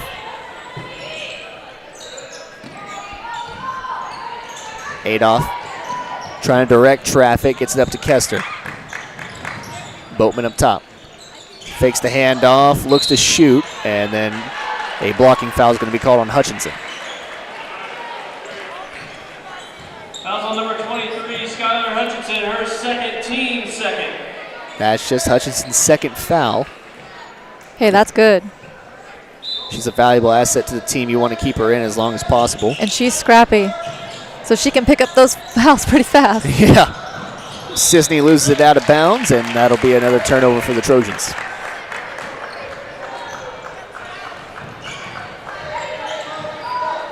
Sullivan to bring it up the floor. Passes off to Kaiser. Kaiser gets it over to Myers. Myers in the corner to Stout. Thought about it, will not shoot. Tries to get the pass off to Kaiser, but it'll go out of bounds. A slow-moving third quarter here. It was quick in those first 5 minutes, but after the timeout, it's been turnovers and missed shots back and forth. Sisney up top. Gets it into Boatman. Hand off to Sisney. Boatman guiding through traffic. She'll take it up top. Three ball is no good. Fight for the board. Hutchinson comes down with it. Hutchinson pushing the floor now for the Raiders. She passes off to Sullivan. Sullivan inside to Stout. Stout spins around on Boatman and is fouled. She'll have two shots. Good move by Marley Stout. 23, Erica Boatman, her team second. To the line, shooting two, number 34, Marley Stout.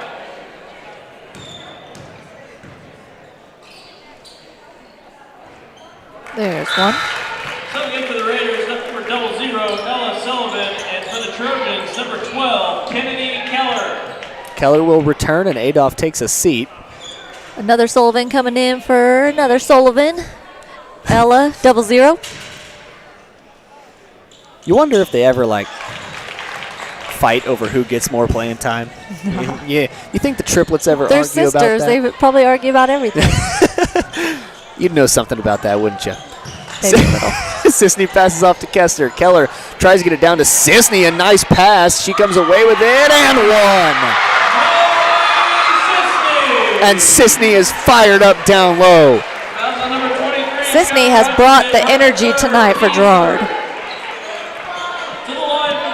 Sisney, just a sophomore for this team, plays valuable minutes off the bench. And I imagine next year, once Adolph has graduated and went off to greener pastures, that Sisney's going to probably take up a starting position. Of course, you never want to predict the future, but she's played such good minutes this season so far that it'd be hard to deny her that spot. She's going to attempt her three-point play here and drains it home. Myers ahead to Kaiser. Picks up her dribble, passes it off to Sullivan. Sullivan working around up top on Orand, over to Kaiser, who stands on the Trojan logo. Got to be careful with those feet. And that'll be Trojan basketball. That was not touched by anyone. I didn't see anyone touch it from on this angle. And that is also what the sideline judge will say. And I guess that's right. Hey, you know what? Orand tries to dribble through everything. Oh! And we're going to have a foul on Stout as they put Orand in the alligator roll. That's exactly what it looked like. That's exactly what it looked like. She just immediately started spinning around. Where's Steve Irwin when you need him? Ooh. Rest in peace. Rest in peace. Orand will take a seat, a little shaken up after that play, and Keller will be the one to inbound. Tries to force it into Boatman. It's poked out of bounds. And Casey McGowan throwing it out of bounds. Good defensive play by Casey McGowan. A 5'6" senior. She'll be missed on this Raiders team once this season is over. They're all going to be missed. They have been so valuable since they were freshmen. These teams have just come together over the last few years. Boatman's three on the way and good.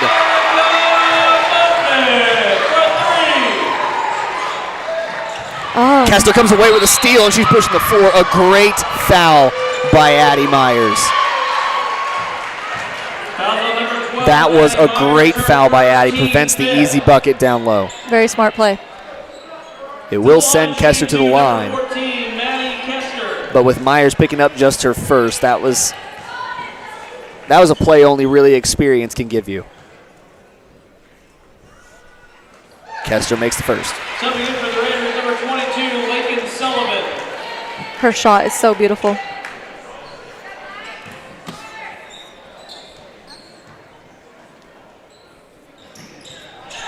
And she sinks both.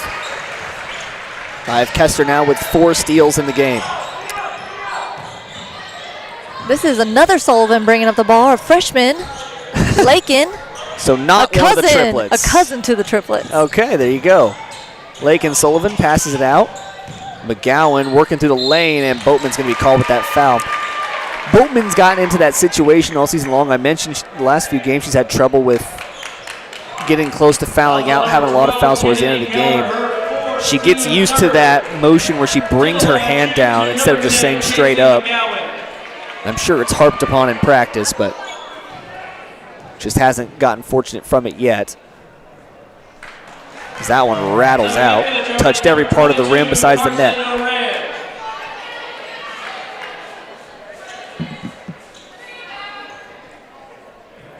Some conversation here between referees. I'm not sure.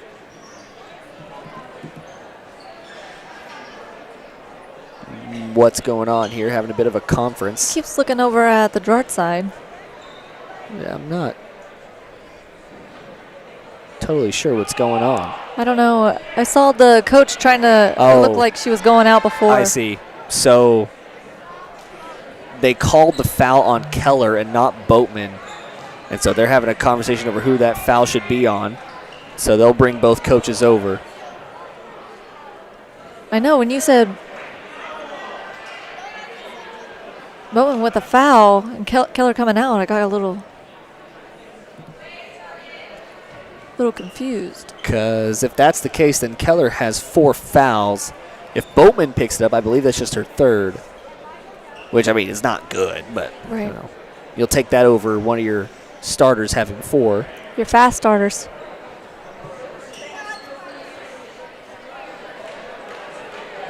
And well, they're going to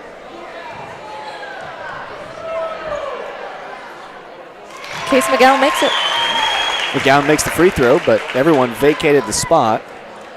Still unsure what is going on. Technical foul against Girard. Oh, it's a technical foul. Wasn't expecting that. Marley Stout coming in. Shoot these next free throws for the technical.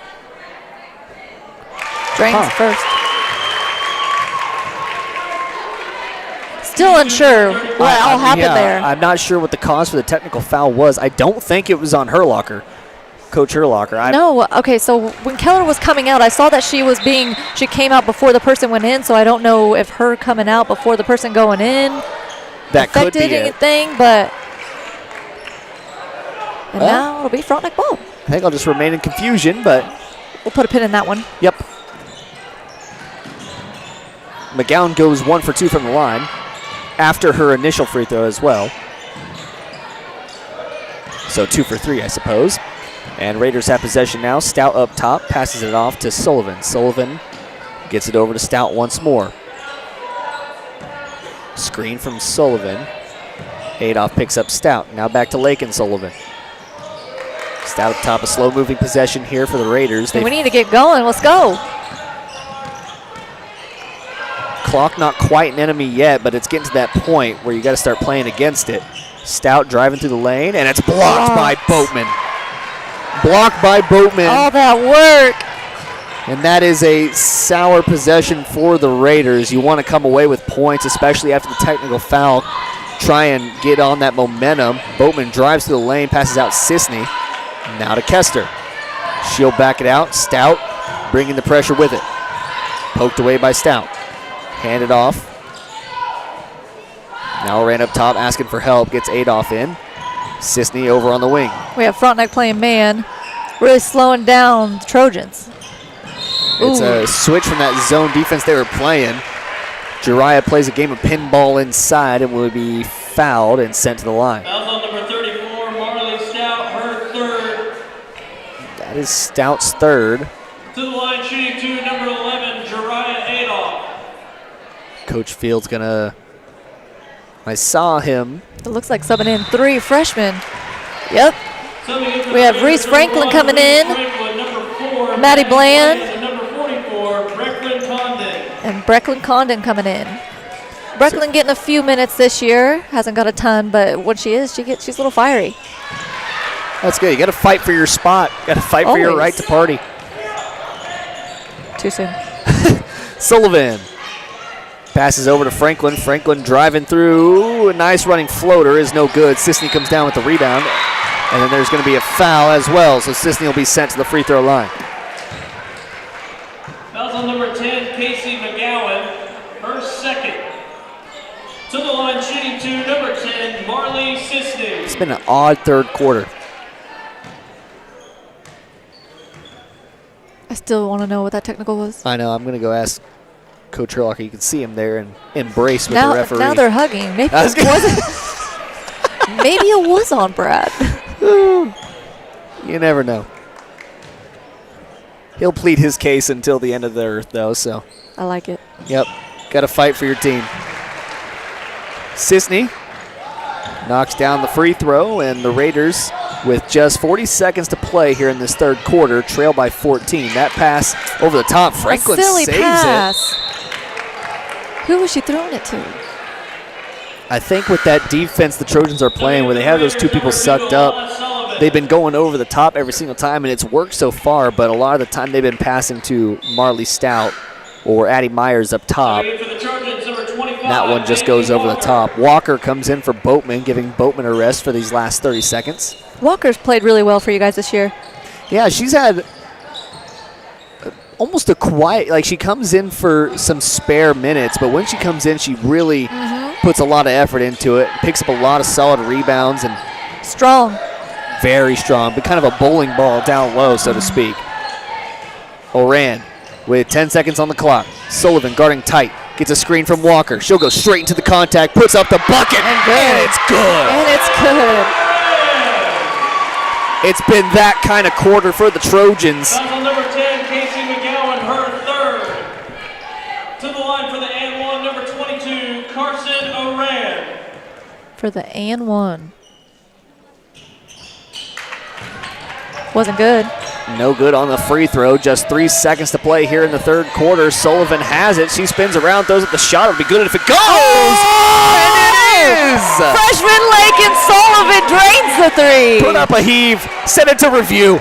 Send it to New York. I want to watch that one back. I have it right here, though. So that bucket is going to be good from Sullivan to end the quarter. A 3-ball to draw this lead down to 13. We'll take a quick break. When we come back, fourth quarter action on Girard Sports Live.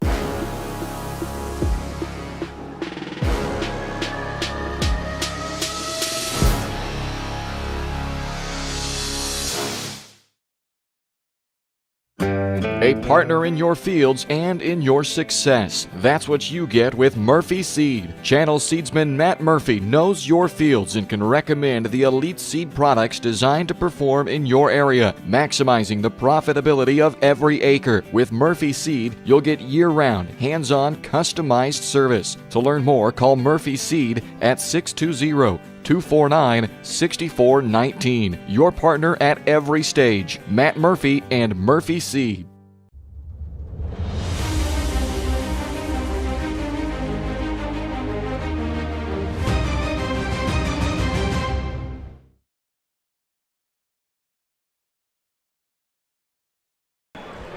Welcome back to Girard Sports Live. 40-27 the score.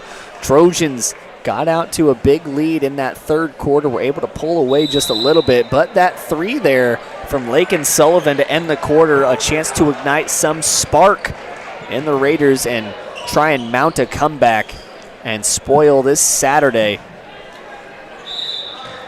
It'll be Raider basketball to start things off. Kaiser inbounds it to Sullivan, and we're underway in the fourth quarter. Sullivan guarded tightly up top by Adolph. Passes off to Kaiser in the corner. Kaiser gets it off to Sullivan. Sullivan given space outside. Now gets it to Stout. Stout works around off of Adolph. And passes off to Sullivan this time. Working up top a lot. Haven't been able to break the entry pass yet. Kaiser tries to get it in. There she goes. Goodwin. Goodwin should have gone up with it. Passes out to Stout, and Boatman comes down with the rebound and is fouled. That was a very quick foul underneath. Foul's on number 33, Taylor Kaiser, her third. And that one will go on Kaiser. Kaiser's had a good senior season this year. She just came off a game. I think she had 25 points. Dang. Yeah, she's had a really good season. A little quiet tonight, but maybe she can get something happening for us. Walker outside. Entry pass to Orand and one. Again with the and one, Daryl. Walker with a nice entry pass, threads the needle. And the Trojans are in business. 13, Tiffany Sullivan, her second, team second. Subbing it, or in for the and one, Carson Oran. Come on, Avi. Clean it up. I'm going to tell him I said that on there. Kaiser now pushing the floor. Passes off to Sullivan. Sullivan will be fouled. That was she hit the floor hard there, but she looks fine. Picks herself up. Foul's on number 10, Marley Sisney. Sisney picks up the foul. A great person to pick up the foul there, as she has just one, compared to the other players on the court who I think have a combined. Boatman with 3. Carson, I believe, has 2 or 3. Not a bad ordeal for Sisney to pick that one up. Sullivan's first free throw is no good. Free throw is going to be super important for both teams coming down the wire. Girard especially if the Frontenac Raiders get into a fouling situation. Then Raiders need every point they can get. Sullivan knocks that one down. She goes 1 for 2 from the line, and Orand will be the one to push the floor for the Trojans. Hands off to Walker. Walker left wide open. Ooh, got away with one there. Sisney up top. Passes off to Orand. Orand hands off once more to Walker. I know Walker can shoot that 3. I've seen her make 1 or 2 this season. She just steps up and hits that. Well, when you have Skylar Hutchinson coming out closing out on you, not a bad thought. Not a bad thought. A little scary. Orand passes over to Walker. She steps up. I wanted her to hit it. There's the 3. Didn't. She gave it a try. That's all I can ask of her. Sisney comes down with the rebound, and now Walker once more.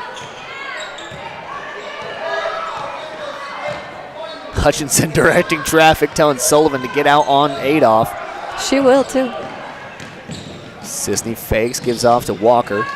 Walker stops, hands off to Orand. Orand trying to break through and tackled. Tries to truck Goodwin. Foul on number 32, Hadley Goodwin, her first, team third. I think Goodwin's got about a head of height on Orand. But Orand's a little bull. She ain't afraid. That's what I love about Orand, though. She does. Height does not matter to her. She passes in to Sisney this time, who hands off to Adolph. Trojans really milking the possession clock here, as Kaiser will pick up a foul. That's her 4th. Foul's on number 33, Taylor Kaiser, her 4th, team 4th.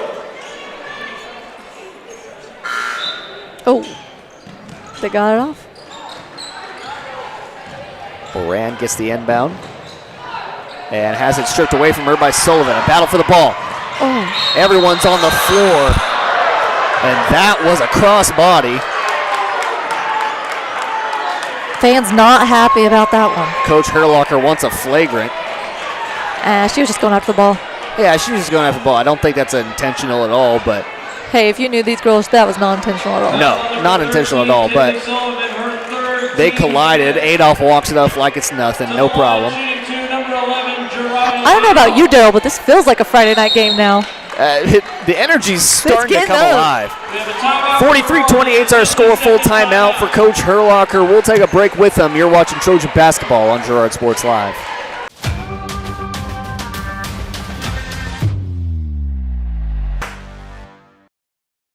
Farmers Bank is a proud supporter of Girard schools. For generations, Farmers Bank has worked with local leaders, businesses, and residents to help shape the future of Southeast Kansas. Farmers Bank is proud to have helped with the growth and development of the communities we serve. As partners in business and friends in life, Farmers Bank is looking forward to a brighter tomorrow. Farmers Bank, with locations in Hepler, Walnut, St. Paul, and Girard. Equal housing lender, member FDIC.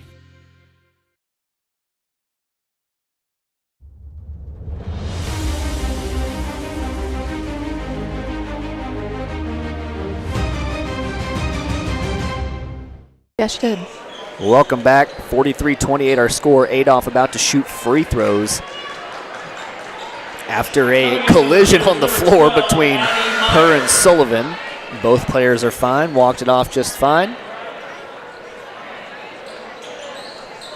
And it's going to be a tough last 6 minutes for these both teams.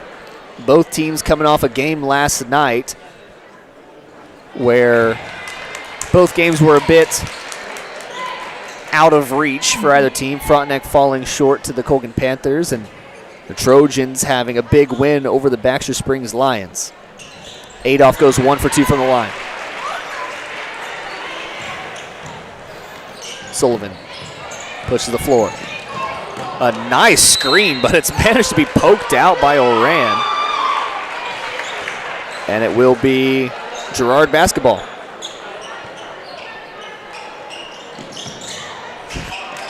Got some pressure on the ball. Adolph has tight defense being played on her by Myers. Now Kester passes over to Oran. Oran in the corner guarded by Sullivan. Up top to Adolph. Adolph over to Kester. Kester back over to Sisney. Sisney guarded by Stout. Hands off to Adolph. Adolph will stop up top on the logo. Hands back off. Sisney playing a bit of a stalled offense. Yeah, keep away. Sullivan jumps in to try and steal that one away. I think the goal for the Trojans is maybe not even to score this late, but just to take as much time as they can from the clock. Inbound pass goes to no one, and it'll be Raider basketball.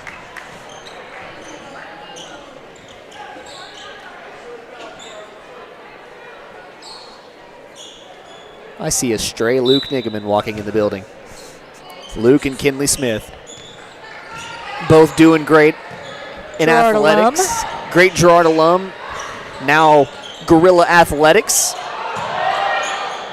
A nice turnaround jumper.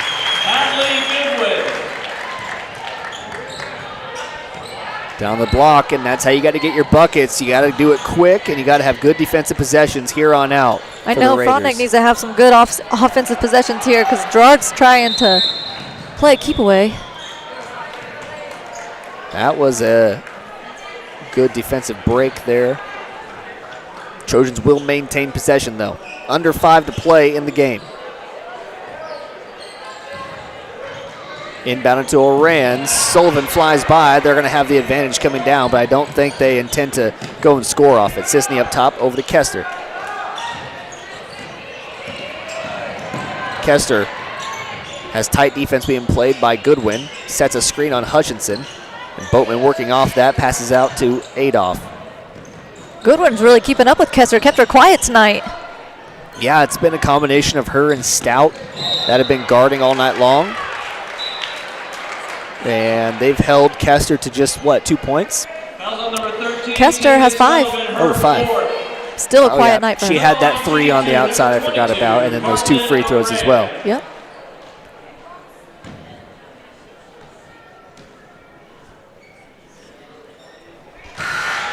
Oran's first free throw is good. Sullivan with 4 fouls will take a seat.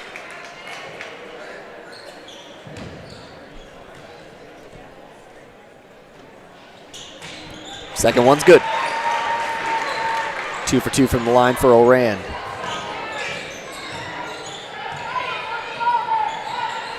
Stout. Raiders really got to go. If you're going to mount a comeback, 16 points has to come quickly.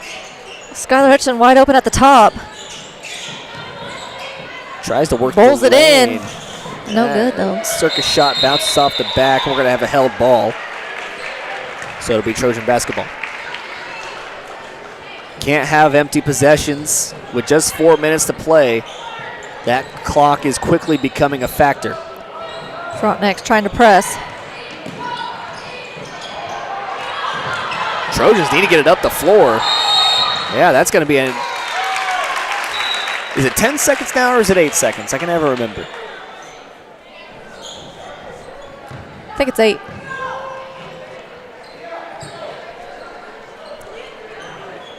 Either way, that's going to be a violation on the Trojans and a turnover. Exactly what you want. The shortest possible possession. There's no need to foul. Number 22, Carson Oran, her 13 seconds. That was silly. Coming in for the Trojans, number 12, Kennedy Keller. Keller comes in wanting to pick up her 5th foul, I think. Can't take him with you. Stout left wide open on the outside. Has to back it back out. It was a nice move in, but it's blocked by Boatman. Ahead to Kester. Kester, she's going to go straight into the contact. And it's going to be a block on Hutchinson.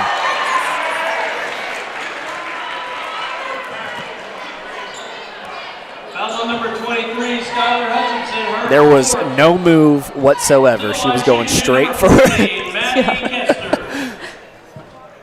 Well, you're going to try and stand against me. Okay. She drains the first.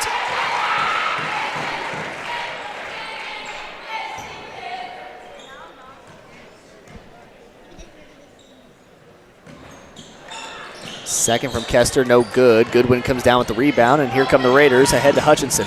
Hutchinson tries to get it back down to Myers. It's tipped around. She does have it. Stout loses it. And there's going to be a dive for the ball, but the Raiders touch it, so it'll be a backcourt violation. Coming in for the Trojans, number 22, Carson Oran. Oran will sub in for Sisney.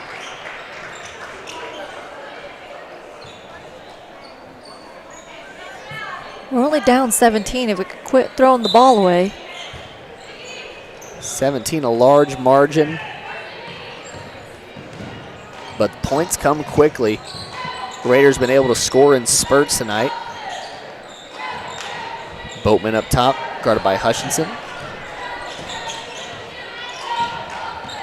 Hands off to Keller. Keller gets fouled by Stout. Foul's slowing down the game here, but... Number 4, that's what I thought. Stout has 4. To the line, shooting 2, number 12, Kennedy Keller. She's been quiet this second half.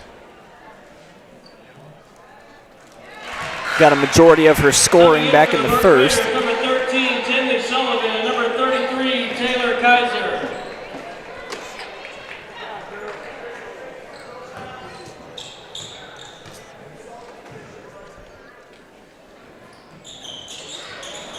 Stout comes down with the rebound.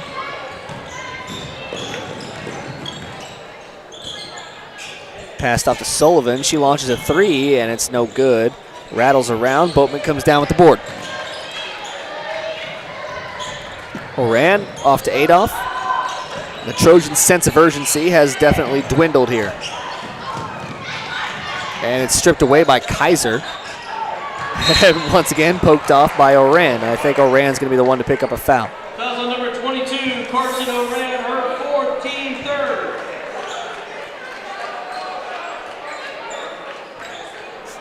She looks at coach, says, not going to do it again. She wants to stay in this game to the very end. I love it. If you're going to let Keller play with 4, you got to let me play with 4. Exactly. Boatman tips that one back out. Stout gets it into Hutchinson. Myers was left wide open on the block, and Adolph ends up with a steal and is fouled.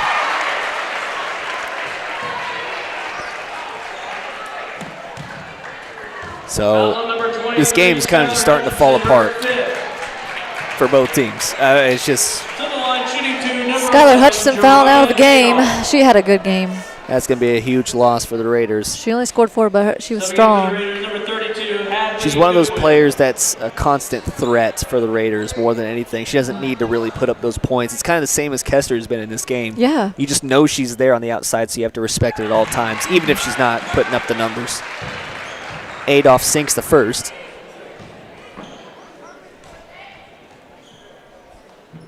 And the second rattles out. Stout comes down with the rebound. She'll push it up the floor. Off to Sullivan. Adolph pokes that one out of bounds.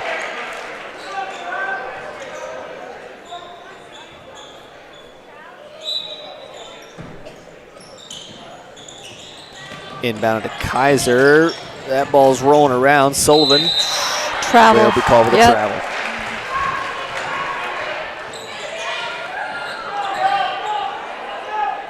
Frontenac's gonna press. Don't let him get the ball in. Sullivan pokes it out.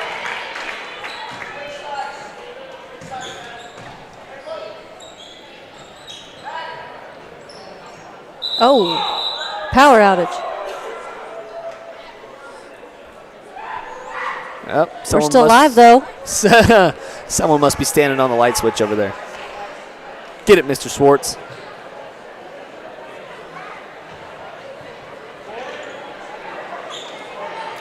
Yeah. Temporarily paused for some I gotta say, I don't know if I've ever seen that in a game. Oh, that was pretty fun. We should do that more often. We should knock the lights out for the starting lineups. Not a bad idea. Yeah. Do like a Chicago Bulls style. Yes. I think that'd be fun. Avi's got to really He's work got on it. that. Yeah. Yeah. He's got to work on that. I know he can deep. do it. Yeah. Yeah, now. You got it. Oh, tipped away. Adolph knocks that one out of bounds. That should definitely be Raider basketball. Yeah, I was going to say, if they were going to give that one, I was going to question the integrity here.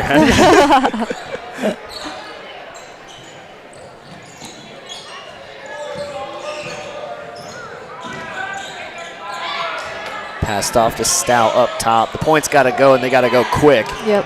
No time to wait. Ooh. Nice entry pass to Goodwin, but she can't get the bucket to go. Put it back Her up. putback, no good as well, but she is fouled. Foul on number 11, Girard Adolph, her second, team fourth. The fouls making this game extend Hadley Goodwin. probably a lot longer than it should, but very different from the game the Trojans had last night. Really? Yeah, it was running clock pretty early. Started third quarter. Kester comes down with the board. Goodwin misses both. They could have used that. Definitely. A battle to get it across Here half we go. court. You got to go. Let's go. Passed over to Boatman, a miracle catch. And this defense for the Raiders picked up heavily, but it'll be fifth foul on Kaiser.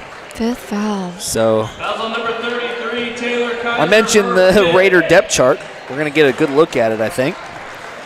These players are dropping like flies out For the there. Raiders, number 00, Ella Sullivan. To the line, shooting to number 22, Carson Oran.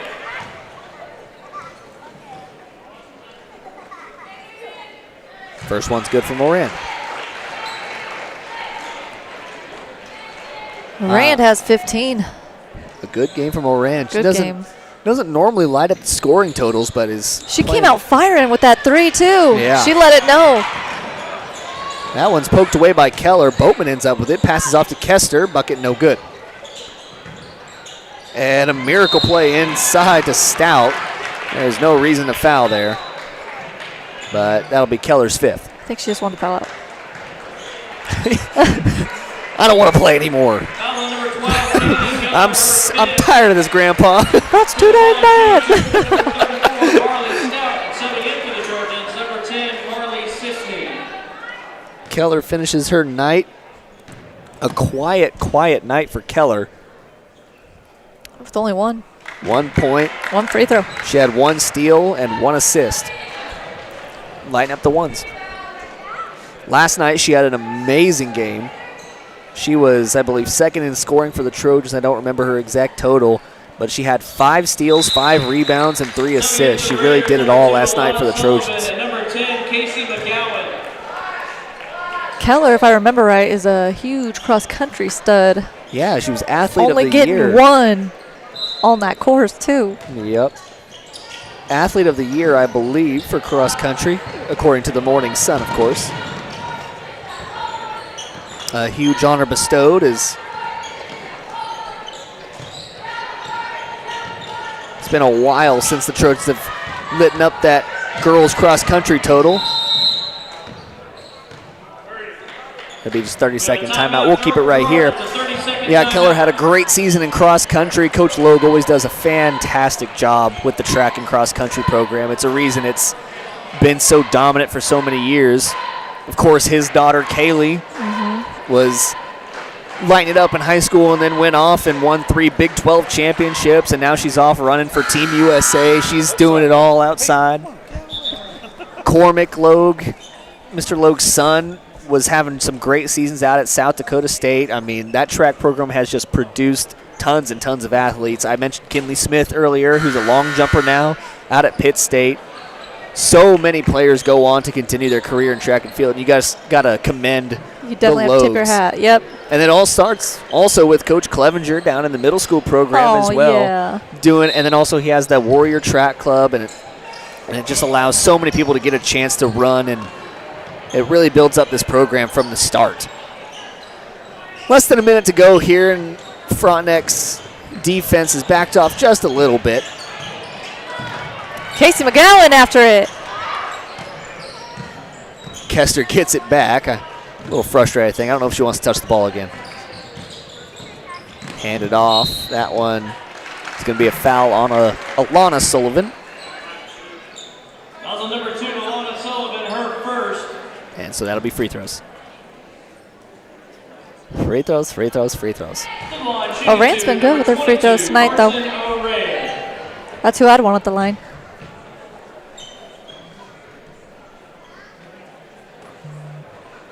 Okay. Yeah. I do that every time. Come on. Maybe I'm doing it on purpose. Oh, there you go. Wow, a traitor.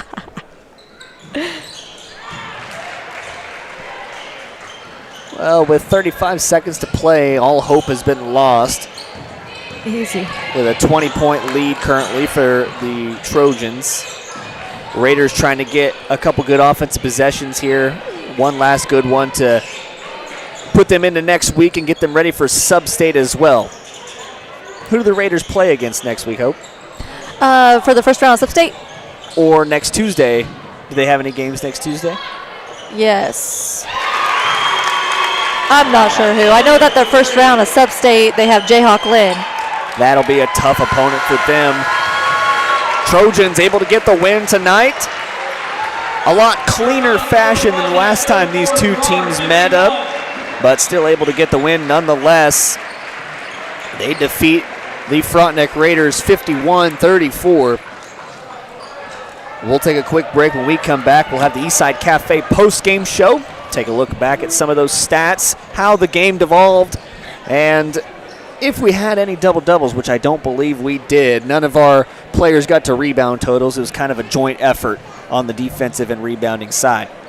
So we'll take a quick break. When we come back, Eastside Cafe post-game show on Girard Sports Live.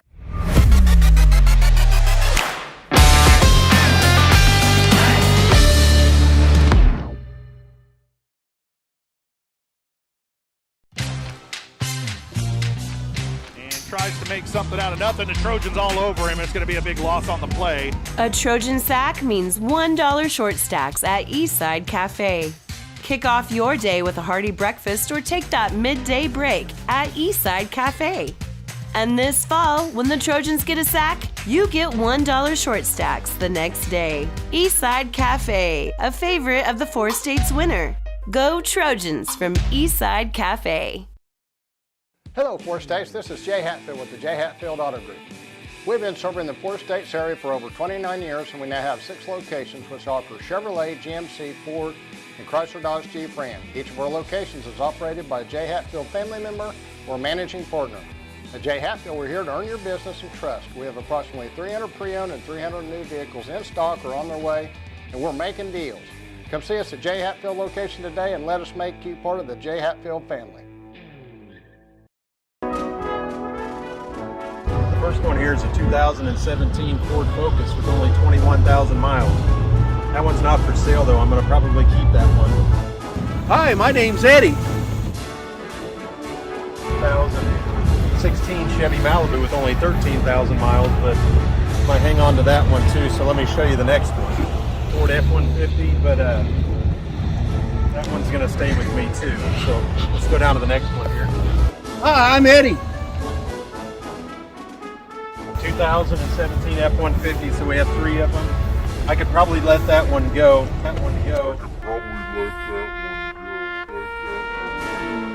Hi, my name's Eddie. 2015 Ford Transit Cargo. I'm going to keep that one because I have to move here soon.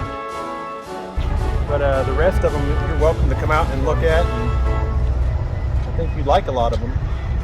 We appreciate your business.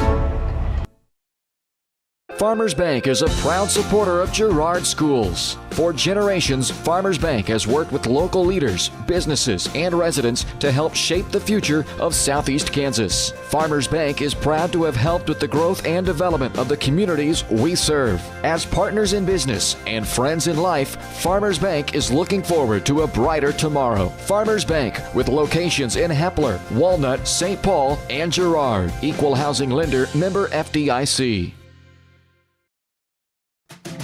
Producers Cooperative Association is the area leader in providing quality agricultural products, services, and markets. PCA has what you need to maximize your operation with a full-service agronomy department, grain origination, handling and storage, bulk fuels and lubricants, propane, a jam-packed farm store, and livestock feeds in bulk or bagged. PCA is proud to call Girard home and to support Trojan athletics. Stop by or see more online at pcacoop.com.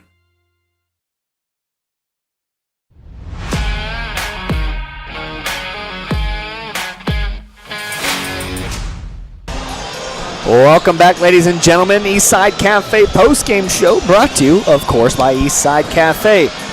Experience the best breakfast in Crawford County, confirmed by myself this morning as I went and had a double-double short stack thanks to Scott Moore. The best breakfast in Crawford County, 6 days a week at 120 South Ozark Street in Girard. Proud supporters of Trojan Athletics. Well, I think we should take a look back at some of those stats. It was a big game for the Trojans. They had a rough win against the Raiders last time they faced off against them. Of course, it was at Frontenac, so the elements are different. It wasn't a Saturday for that matter, but still important for them to get their win. I'll let you go ahead and go over some of those scoring totals, Hope. Yeah, so we'll start with Frontenac again. Stout got a little quiet in that second half, ended up with 14. Addie Myers had 4. Skylar Hutchison also with 4, our senior. Another senior coming out, she only had 2, Taylor Kaiser, and she's really been, that was a quiet night for her. Like I said to Daryl earlier, I don't know if you guys tuned in then, she just came off a 25-point game, so she's had a great season, just a little quiet tonight. It looks like Girard's defense really shut her down. Casey McGowan with 1 free throw, Lakin Sullivan, a freshman, with 3, the buzzer. Yeah. Tinley Sullivan with 1 free throw, and Hadley Goodwin, our 6-foot freshman, with 2. Yeah, and then looking over on the Girard side, you had 14 points from Carson O'Rand. If that's not her season high, it has to be close to it because she had a fantastic game. And then underneath that was Jariah Adolph coming in just 2 points short with 12. She had that big 4-point play that kind of sparked everything for it all. Erica Boatman ended with 8 on the night, one of a quieter games for her. And then behind her was Marley Sisney with 9, had 3 3-pointers, and then Kester coming in with 4. And that's kind of how the scoring rounds out for both teams. I'll have you give your headset over to Coach Herlocker. I would be honored. And we'll do our quick post-game coach interview. Coach, it was a great game. Reunite with one of your old players there, huh? Yes, yes. Hope used to go to Girard, played for Coach Herlocker back in the day, and play with your daughter as well here. Absolutely, yeah. So many good memories from that. Well, it was a good game tonight. You guys came out and took care of business. How did you get your team rallied and together for this Saturday game? Yeah, it was one of those deals. It's a hard, and it's different, but there's the best teams I've ever had played on a Saturday. I've won a third place, and I've won a state championship on a Saturday, and so this is great. This is obviously not something you want. I'm sure everybody had other plans. I didn't. I'm a pretty boring guy, but so this is fun for me. But it's great experience for the kids to play, and Frontenac plays tough. They always are going to play hard, and they gave us everything we wanted today, and we were lucky to come out on top.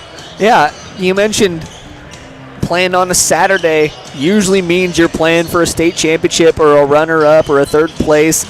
I mean, how valuable is that experience for your girls to see what it's like to play in those back-to-back days? Well, yeah, and dig down. We played last night at 6 o'clock game, done by about 7:30. Yeah, and then you have to turn right around and play in the daytime, and that happens out at state all the time. Yeah. And so, great experience, that along with that Burlington experience of traveling and playing on a Saturday.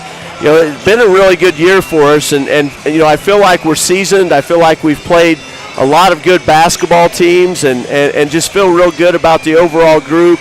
I thought we played really good defense. Our defense clamped down there, especially in the fourth quarter, and we hit free throws, and they overextended their defense and had to foul us some, and we hit enough of those free throws to kind of pull away from them. And can't say enough about the kids' overall composure. I thought it got ragged at times, and it would have been really easy to lose your temper. I won't talk about anybody up here that you might be calling this game with about a temper or anything, but that's a nice little segue.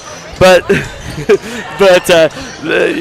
these kids maybe handled it better than Hope. I know they couldn't have played any better defense than she did, but no, it was a typical Girard Frontenac. It's always going to be tough. It's always going to be physical, and just really, really proud of the girls to come out on top. Well, you guys improved to 17-2 on the season. One of those losses handed to you by Colgan, the last team you guys played before Sub-State. Yeah. What's on your mind going into that Tuesday game? Well, the obvious that what an opportunity. Two huge opportunities in that situation. One, we control our own destiny. Yes. We win that basketball game, we're CNC champs. Yes, we have to share it with them, but we control our destiny on that situation.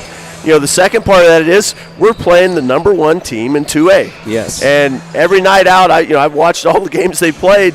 They look like the number one team in 2A. Absolutely. They are an unbelievably good basketball team. So whether our hearts get broken and we lose or we win, we actually win if we go in with the right mentality. Whatever adversity we get in that game, honestly, I feel like we've went up a level since the last time we've played these people. And it's there because of why? Because we lost to them. That pain, that adversity of, you have two opportunities there. One, you can feel sorry for yourself, or you can get better. And I feel like my kids have gotten better. They have gotten tougher. Like I said, I think they played through. They were, swinging through on us some tonight. And I thought our kids played a lot harder and a lot tougher than the first time we did that. So, I think we're as ready as we can be. It's a great opportunity. It's so fun for our community. It's so fun for really Southeast Kansas to have two, really good basketball teams swinging away at each other. And I hope, I just hope both teams play well. So that's all I hope for that game, and that, obviously, we get a step closer to our ultimate goal would be, doing well in the playoffs. Well, that's awesome, Coach. Thank you so much for joining us, and congratulations on the win tonight. All right, thank you. Yep, thanks, man. That was Coach Herlocker joining us for our post-game coach interview. That's brought to you by Community National Bank and Trust, serving the area for over 30 years. Stop in soon to pick up your very own Girard Trojan Instant Issue Mascot Debit Card. Community National Bank and Trust is a proud supporter of Girard Schools. Learn more online at mybankcnb.com. We'll take a quick break. When we come back, we'll go over into the pregame show on Girard Sports Live.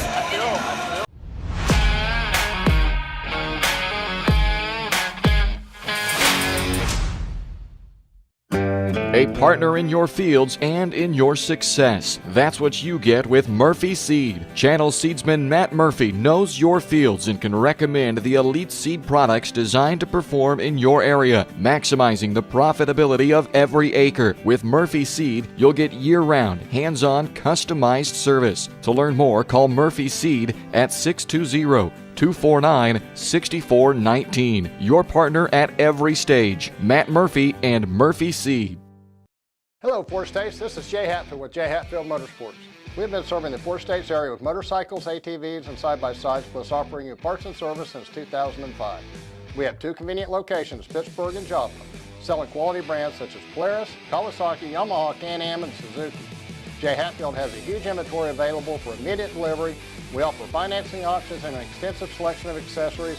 Most important, we're making deals.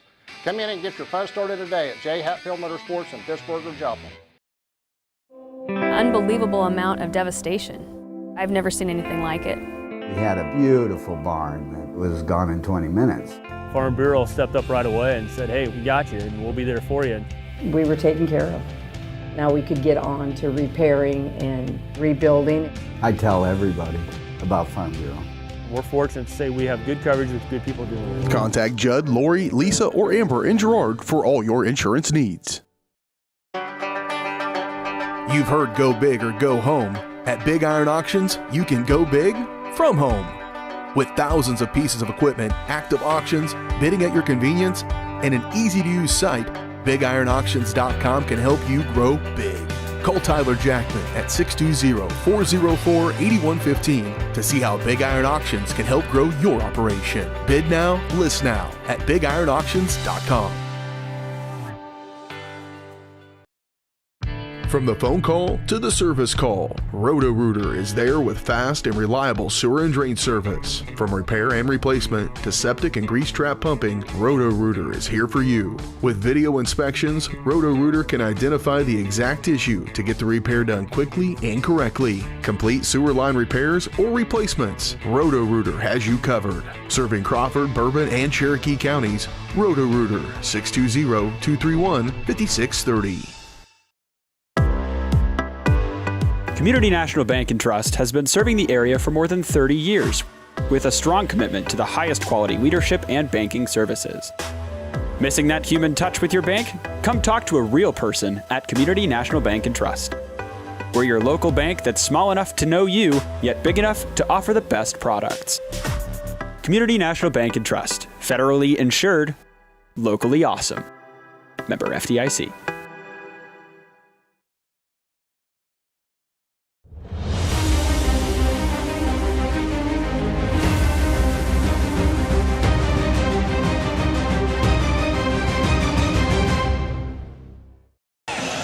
Welcome back to the Eastside Cafe post-game show.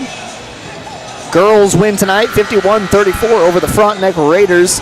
It was a game led in scoring by Carson Oran, and I think I'm going to have to give her the player of the game. She had a fantastic bout. She played so well on defense and really just, I think she put everything together tonight. It's good to see her lead the team in scoring right before the postseason starts. It's good to see them in that end-of-season form right before everything really gets going. So that player of the game is brought to you by Evans Motors. Get the keys to your next ride with a stop at Evans Motors. Nate and Eddie have decades of experience getting folks to the right car, truck, van, or SUV that's right for them and their family. Stop by and see them at the intersections of Highway 69 and 400 just south of Pittsburgh, or see their full selection online at evansmotors.net. Well, we'll quickly go into the pregame show as we're just about 13 seconds away from everything getting going.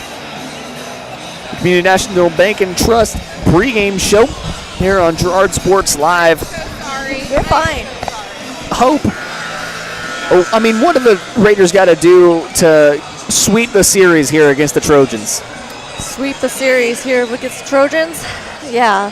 I think we just need to keep doing what we're doing the last game. I thought we really held your guys on the offensive boards, and I think we just need to come out on top if our guys can shoot like they have been. Number 34, Jake Wagner, has really helped us out this year, so if he just keeps doing what he's doing, I think we'll get the sweep tonight. And for the Trojans, it's going to be starting quick. It's been a rough season. You got to take the bad taste in your mouth from that last loss to the Lions. and you got to turn that into aggression, energy. You got to be hostile, mobile, and agile, and try and win this game. Come out with a huge win to end the regular season, or be close to the end of the regular season, and get something good going before your sub-state bout. Those keys to the game brought to you by Evans Motors. Get the keys to your next ride with a stop at Evans Motors. Nate and Eddie have decades of experience getting folks into the right car, truck, van, or SUV that's right for them and their family. Stop by and see them at the intersection of Highway 69 and 400 just south of Pittsburgh, or see their full selection online at evansmotors.net. They're doing the starting lineups down there, so Hope, I'll let you take it away with the Frontenac Raiders starting lineup. Yeah, so starting lineup for our boys tonight is our 6'3" sophomore, Brogan Smith, number 0. Next, we have our 5'11" senior, number 1, Vinny Collier. Another senior coming off the bench is number 3, Caden Gatewood. Next, another senior. Gosh, we're heavy on the seniors on the Frontenac side. Our 6'4", number 13, Jaden Houghton. And like I said before, number 34, Jake Wagner, Jr., coming in, starting the game for us. Those are the starters for the Raiders. For your Girard Trojans, leading things off, a guard, number 1, 5'8" senior, Ranson Bourne. Another guard, number 3, 6'1" senior, Siler Sammons. Ben Cullen out of forward position, number 12, 6'2" sophomore. Cam Smith, a 6'3" sophomore, number 22, and then rounding out that starting 5, about to do the opening tip, number 40, a 6'5" senior, Scott Moore. Starting lineups brought to you by the Jagged Edge. Trojans start this game in style, but nowhere near the level of style you'll find at the Jagged Edge. Stylist Carlos Sands having you looking your best for your next big game. Make an appointment soon by calling 620-724-7500. That opening tip is won by Scott Moore, and we're underway here in the boys' game. And Daryl, I know you asked me earlier who Frontenac played. I was looking through, and it looks like we played Columbus on Monday. Yes, so they'll go back and play Columbus on Monday. Colin comes out with an early bucket. It'll be Gatewood O'Bray to bring things up for the Raiders. He passes off to Houghton.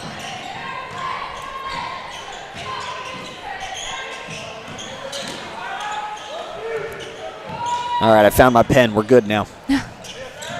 Get that roster. Okay, we're underway. Gatewood O'Bray slowing things down for the Raiders. He's been such a key piece to this Raider offense all season long. Wagner working it around up top. O'Bray fakes. Working it down inside. Pass outside. Vinny 3 Collier. balls. Good. Vinny Collier. A dangerous shooter from outside. That was a contested 3. Bourne and Collier going at it. Colin up top, passes off to Cam Smith. Smith guarded by Gatewood O'Bray. Now Bourne outside, guarded by Collier. Sammons in the corner now, gets it into to Scott Moore, who misses the jump shot. Colin comes down with the rebound. Bucket, no good. A rebound by Brogan Smith. Collier wants another 3. It's no good. Rebound Ben Colin. Never trust a lefty shooter. To Sammons. Inside to Scott Moore, or excuse me, Ben Colin, who dishes off to Bourne. Misses the bucket down low. Bourne goes for a steal, but it's ahead to Brogan Smith. Smith working through the lane. A nice take by Smith. Moore gets it into Sammons. Sammons, he'll push the floor, guarded by Smith. Now Scott Moore bringing it up the floor, who gets it off to Bourne. Bourne calling out the play. Passes off to Sammons, who gets it up top to Scott Moore. Moore over to Bourne, who thought about it, will not shoot. Now back to Cullen, over to Scott Moore on the wing. Moore way out of his realm outside. That one's going to be kicked out of bounds by Houghton. Houghton recently committing to Pitt State, play football. Houghton staying home. Going to stay and hopefully help this Gorilla football team push past the second round of the playoffs. It's been unfortunate these past couple seasons. Houghton will pick up the foul down low on Moore. Moore, who recently committed to Delaware, the University of Delaware, to play football. D1? Yeah, D1 University. Good for him. Get a chance to take his talents to North Beach.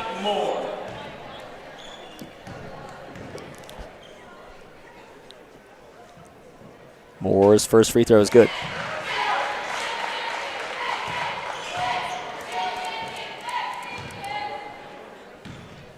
It's gotten a little quiet during the boys' game.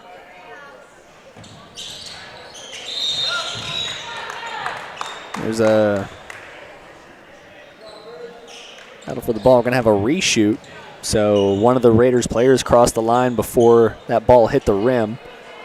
Is be the only call. They're talking to O'Bray about it, so I'm going to assume he was the violator. Moore knocks it down. O'Bray will bring it up the floor. He's being guarded by Ben Colin. Colin normally set one-on-one with the other team's best player.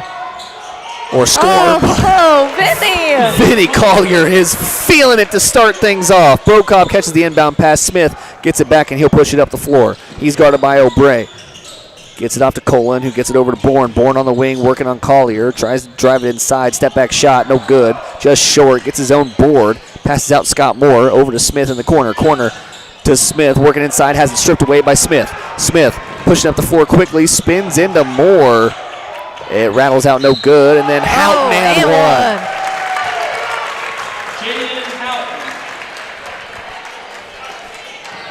A good putback by Jaden Houghton. And Coach Westcott going to try and ice the shooter here. He'll take a 30-second timeout. We'll keep it right here. Trojans trail by 6 to start things off. And it's been Vinny Collier who's been dynamite from outside, but it's also been the defense from the Raiders that's really shut the Trojans down. Vinny Collier has been very dangerous on the offensive end this year for us. He's been a lights-out shooter. I remember that from the first game that they played. Collier had, I don't remember his exact point total, but I know he had double-digit points, and he was just shooting away from outside, and it seemed like the Trojans, even when contesting his shot, couldn't do anything against him. I feel like he's just one of those players who definitely knows his role. Catch-and-shoot player, sneaky athletic. Looks like that timeout's also used to patch up Scott Moore. He looked to be bleeding under his chin. It doesn't seem to be in any pain, so I'm assuming just a scab or something, but either way. Luke Sneed comes into the game for Smith.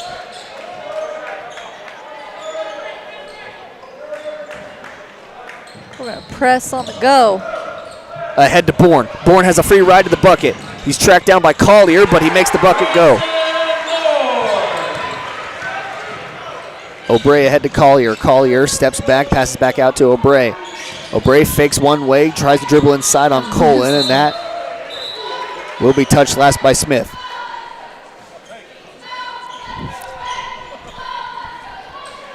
It'll be Collier to inbound.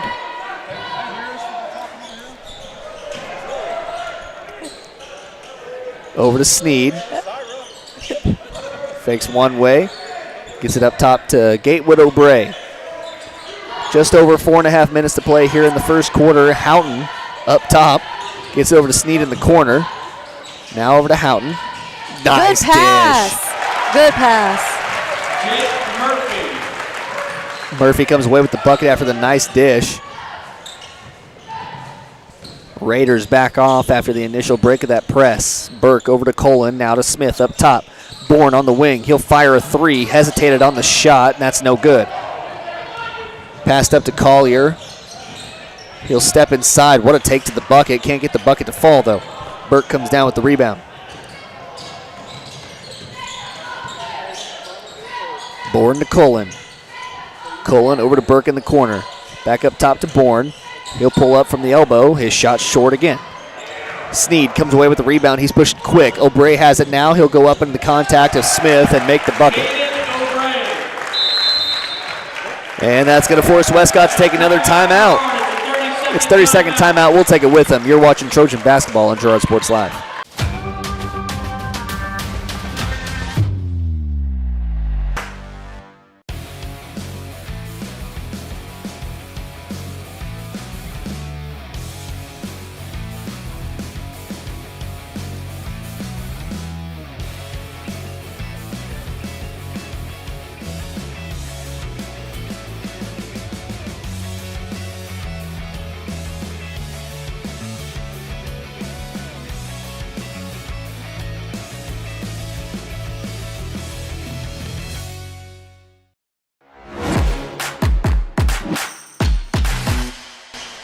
Welcome back to the action. 15-6, Raiders lead over your Girard Trojans. Brocob inbounds to Cullen, who passes back to Brocob. Now gets it over to Smith as they break the press, and Bourne passes ahead to Blair.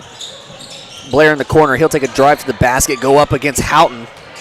Houghton, a brick wall of defense down low, and Cullen gets the bucket to go, and one opportunity. Off his feet.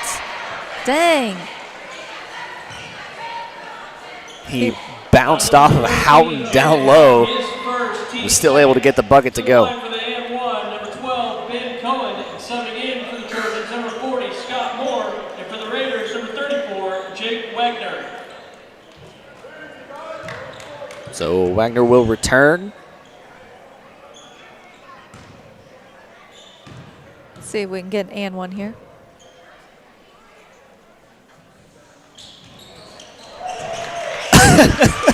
Bank. He called bank. You don't see that too often anymore. I think they should, but that's okay. I think they should go back to the Rick Barry underhand grandma style shot. But hey, Houghton taking it straight inside, gets it up to Wagner, meets Moore in the middle, passes it out to Sneed, over to O'Bray. O'Bray looking for Collier.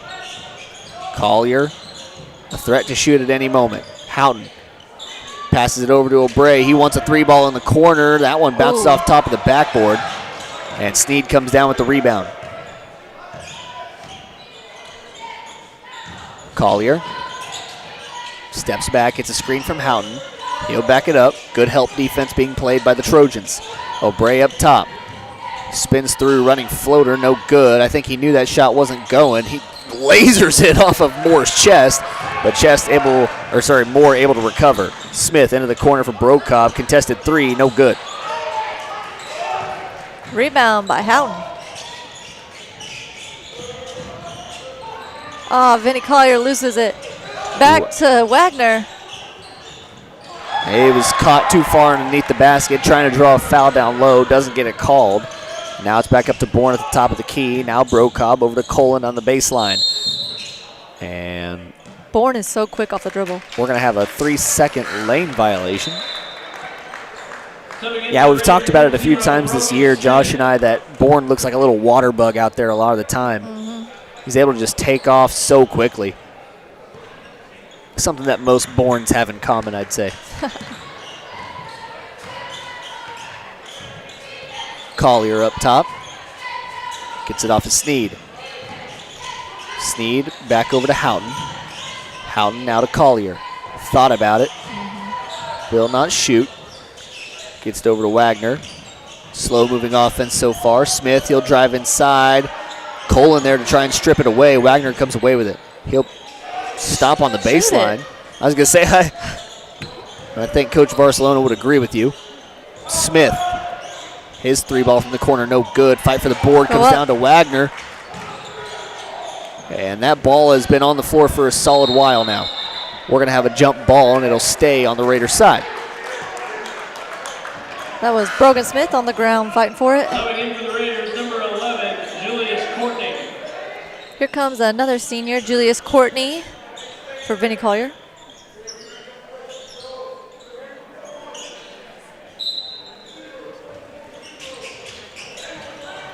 Courtney gets it into Smith, who passes back to Houghton. Houghton's going to go into the contact. Cullen strips it away. Houghton gets it back. Sneed will be called for a travel. So many travels tonight. Houghton fighting down low, getting a lot of those loose balls. That's really helped the Raiders to take this lead. Trojans battling back. They were down by 9, now just by 6. Smith up top, standing on the Trojan head. Off to Scott Moore at the top of the key, who gets it over to Bourne. Screen from Cullen. Cam Smith trying a deep three. That one's no good. Sneed pushing the floor. Gets it off to Brogan Smith. He's going to reset the offense, get it up to Sneed up top. Less than 35 seconds to play here in the first quarter. Frontenac going to go for the last shot. No shot clock here in the CNC. Nothing to worry about. There also is not going to be a shot clock in the state or sub-state brackets, so we're playing true to form right here. Courtney Passes it off to Smith. Up top again, now just 10 seconds to play. Sneed has it up top. Hands back off to Smith. Smith is going to go out in the corner to Wagner. Oh. And he's called for a travel. Wagner had a step towards the baseline as well.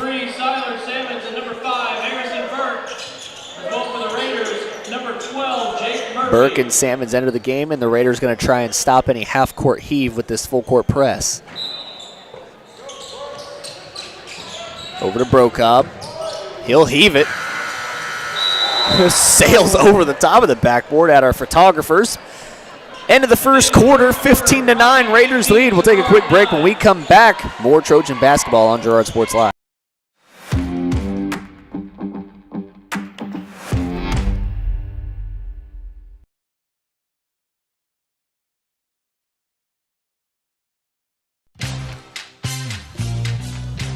Tries to make something out of nothing. The Trojans all over him. It's going to be a big loss on the play. A Trojan sack means $1 short stacks at Eastside Cafe. Kick off your day with a hearty breakfast or take that midday break at Eastside Cafe. And this fall, when the Trojans get a sack, you get $1 short stacks the next day. Eastside Cafe, a favorite of the 4 states winner. Go Trojans from Eastside Cafe. More than just your neighborhood pharmacy, Mathis Drug is your hometown partner in health. With pharmacist Bria Scheibe and an experienced, highly trained staff, Mathis Drug is ready to serve you. And now, Mathis Drug offers comprehensive compounding, which is one of the few pharmacies in Southeast Kansas with this convenient on-site service. From medications to expert advice, call 620-261-9779. Mathis Drug Store, where community and care come together.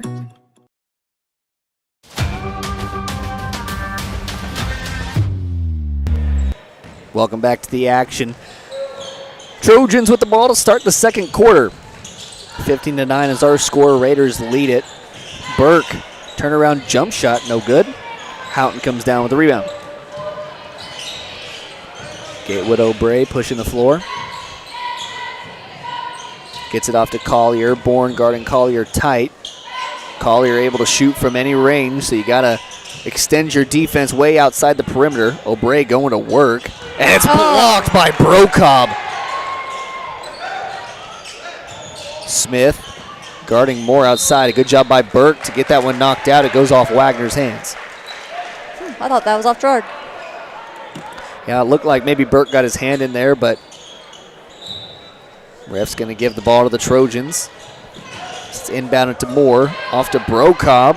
Might have gotten away with one there. He'll go straight into it, and yeah. Late foul call. I think Smith was trying to lean into a charge, but Brocob was trying to do anything but take that charge.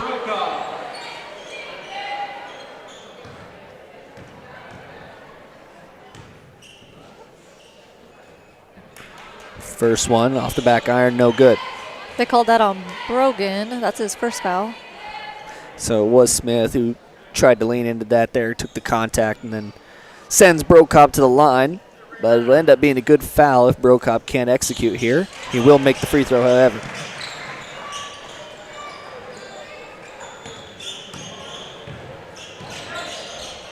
Over to Smith. Quick three from Smith. No good. Looked good from this angle, but poked out by Wagner. And then O'Bray gets the rebound. A lot of offensive rebounds and loose balls being gathered up by the Raiders here in this first half.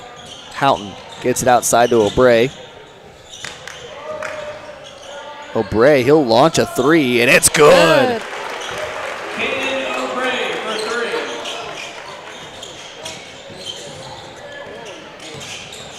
Bourne pushing the floor against Collier. Tried to pull up, gets it out to Burke instead. His shot no good. Bourne gathers the rebound. Bourne three ball is good. A good answer for Bourne, and the lead is back down to 5. O'Bray, he was looking to answer, but won't get his opportunity just yet. It's one of those shots where if you make it, everyone's electric, but your coach is never going to be happy with it. Over to Smith. He's going to try his hand at another three. That's one too Go back up. strong. Houghton fights through the contact. Can't get it to go. And Burke comes down with the rebound. Bourne pushing ahead. Thought about it. Picks it up. Gives it over to Burke. Now Salmons. Fakes. Gets it over to Moore inside. He'll go through Houghton and gets the bucket to fall.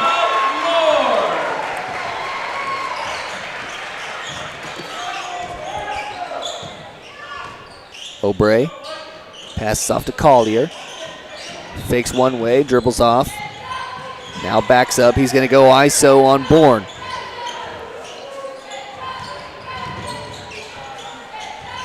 Houghton gets down to Wagner. Be big. A tough battle inside between the two, and then Houghton picks up a foul. A silly foul. That's already his second. Subbing in for the Trojans, number 12, Ben Cohen, and number 22, Cam Smith.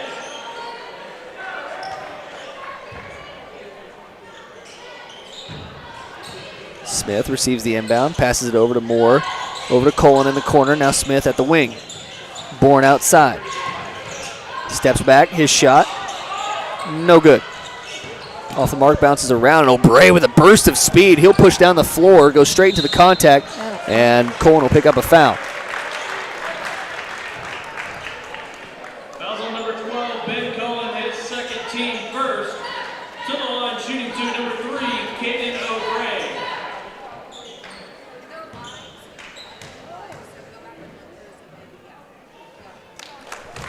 O'Bray makes the first. Number 12, Jake Murphy. O'Bray now the leading scorer for Frontenac.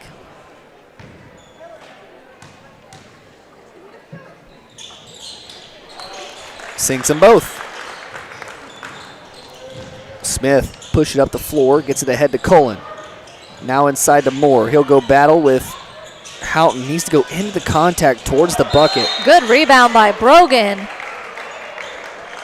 That's going to be a foul on Brocob. Brocob was going for the jump ball, but Smith does a good job to hold on to it. I like him. He's tough. Which one, Brocob or Smith? Brocob. Yeah, he's a tough player, and He's a bull. Yeah, he had a great season for the Trojan football team, and he's looking to pick it up here in basketball. Wagner fakes, breaks it inside, passes outside to Smith. Working through the lane. Smith, little jumper, no good. Go back up. And Colin alters the shot.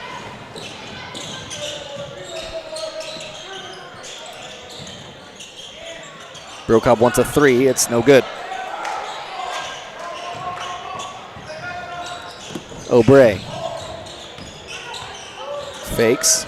Working around up top, trying to direct traffic. Gets it over to Collier. Collier thought about it. Won't shoot. Colin backs out on him. Ooh.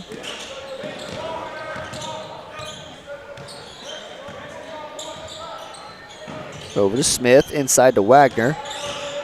He's going to fight around in the contact from Moore. Good and move. a nice bucket. Jake Wagner being strong with the ball going up. Getting himself two.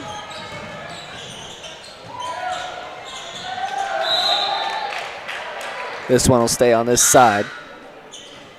Subbing in for the Raiders, number 24, Luke Sneed. Sneed comes into the game, and Brogan Smith will take a seat.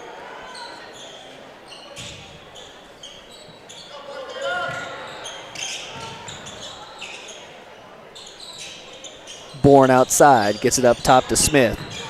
Smith calls the play, and Trojans will realign themselves. Over to Colin. Gets it into Smith. They'll get it down low to Moore. A nice entry pass. That was a really good pass. Smith will pick up the assist. Sneed outside. Pulls up. Shot is no good. Oh, tried to throw it off. Girard, not quite there. Smith, 1-1 from the Trojan head. Now Bourne outside working on Collier.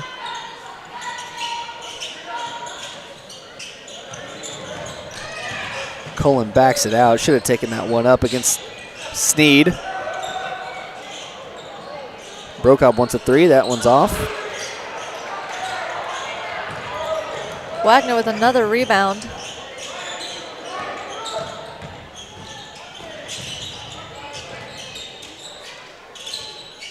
Collier outside. Gets a screen and has it poked away from him. Cullen pokes it away. Smith pushing it up the floor.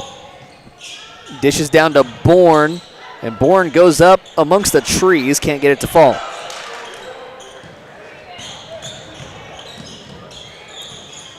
O'Bray is going to slow the pace with just under 2 to play.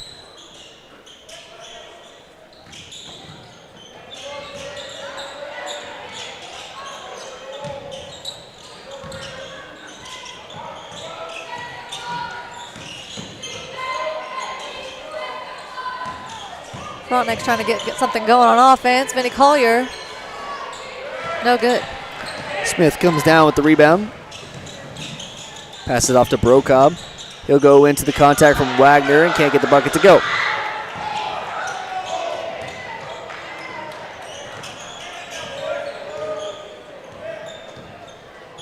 Now O'Bray once again going to slow things down. Never mind. He'll launch a three and going to get a foul called. Are they calling that shooting three? That will be 3 shots for O'Bray from the line. Number 23, Blake Brokob, his second, team third.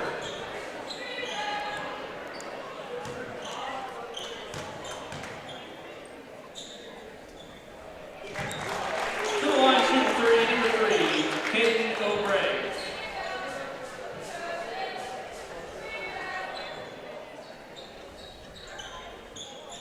Okay, O'Bray with 8 points for the Raiders.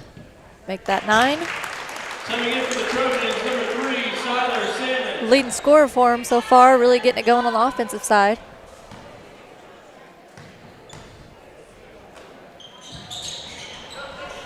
First free throw he missed.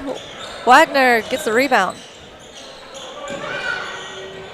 Vinny Collier answers with another 3. Collier knocks down the 3, and then the Raiders going to take a 30-second timeout. Under a minute to play here in the first half. Raiders launch out to a 3-point lead.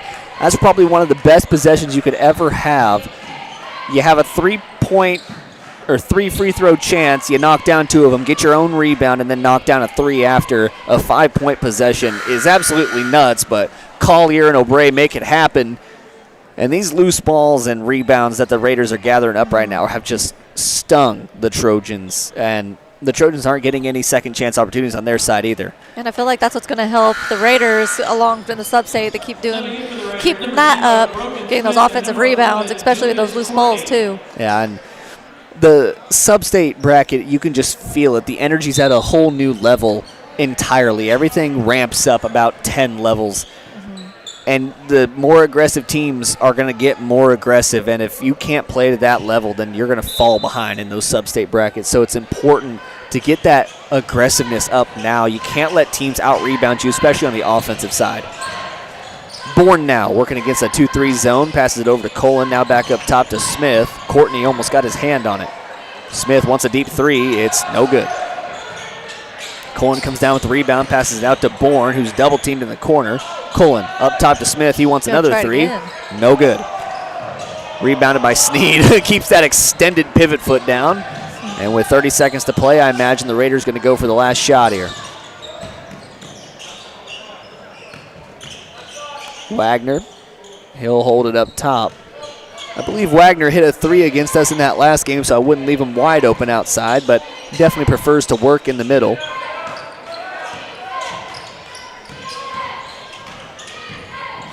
Julius Courtney drives in. It was a nice take, but... Oh, Salmons almost had it. That was a good attempt. Smith was going for the heave, but Salmons couldn't get the put back in. 10-point deficit for the Trojans. We'll take a quick break when we come back. GN Bank halftime show on Girard Sports Live.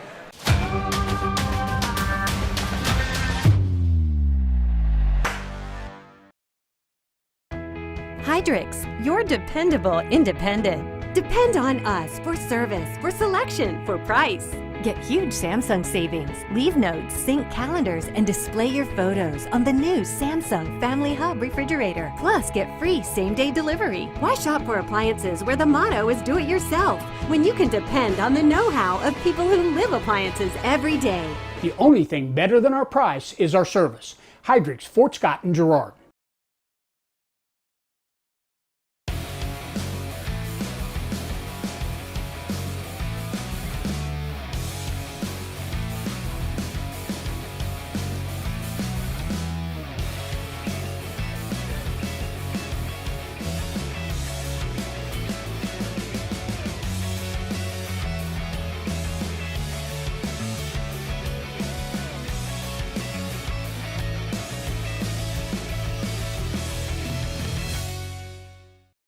Call's service is outstanding in their field, especially for those that are stuck, well, outstanding in their field. Call's carries a wide selection of farm, industrial, and heavy-duty tires, all from the best brands in the business. And they've got farm service trucks ready to go. Plus, Call's continues to be the place folks go for car and truck tires, repairs, oil changes, and so much more. If you're in the market for new tires in Southeast Kansas, make the right call to Call's Service, 620-724-4121. See more at callservicellc.com. Our whole vision of becoming the four-state agency was because we want to be able to grow with our clients, whether they have a lake house in Oklahoma, whether they're starting a business and expanding into Arkansas. We want to make sure that they're taken care of, whether it's home, auto, financial services, or even life insurance. We want to walk through the stages of life with our clients. That's the biggest part. That's what makes us different.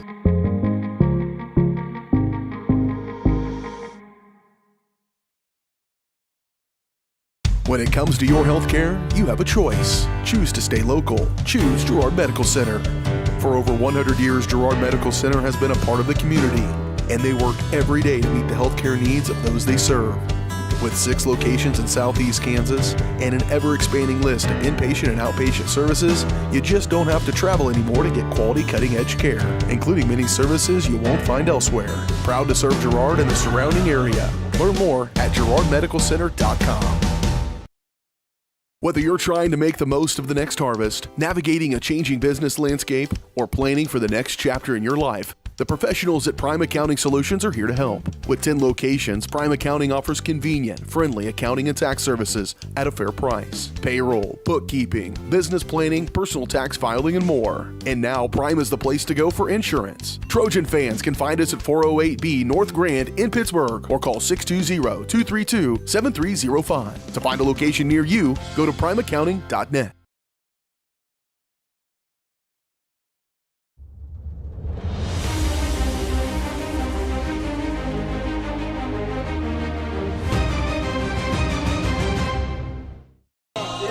Welcome back here to Girard Sports Live on the halftime show. BJ giving Hope a pep talk.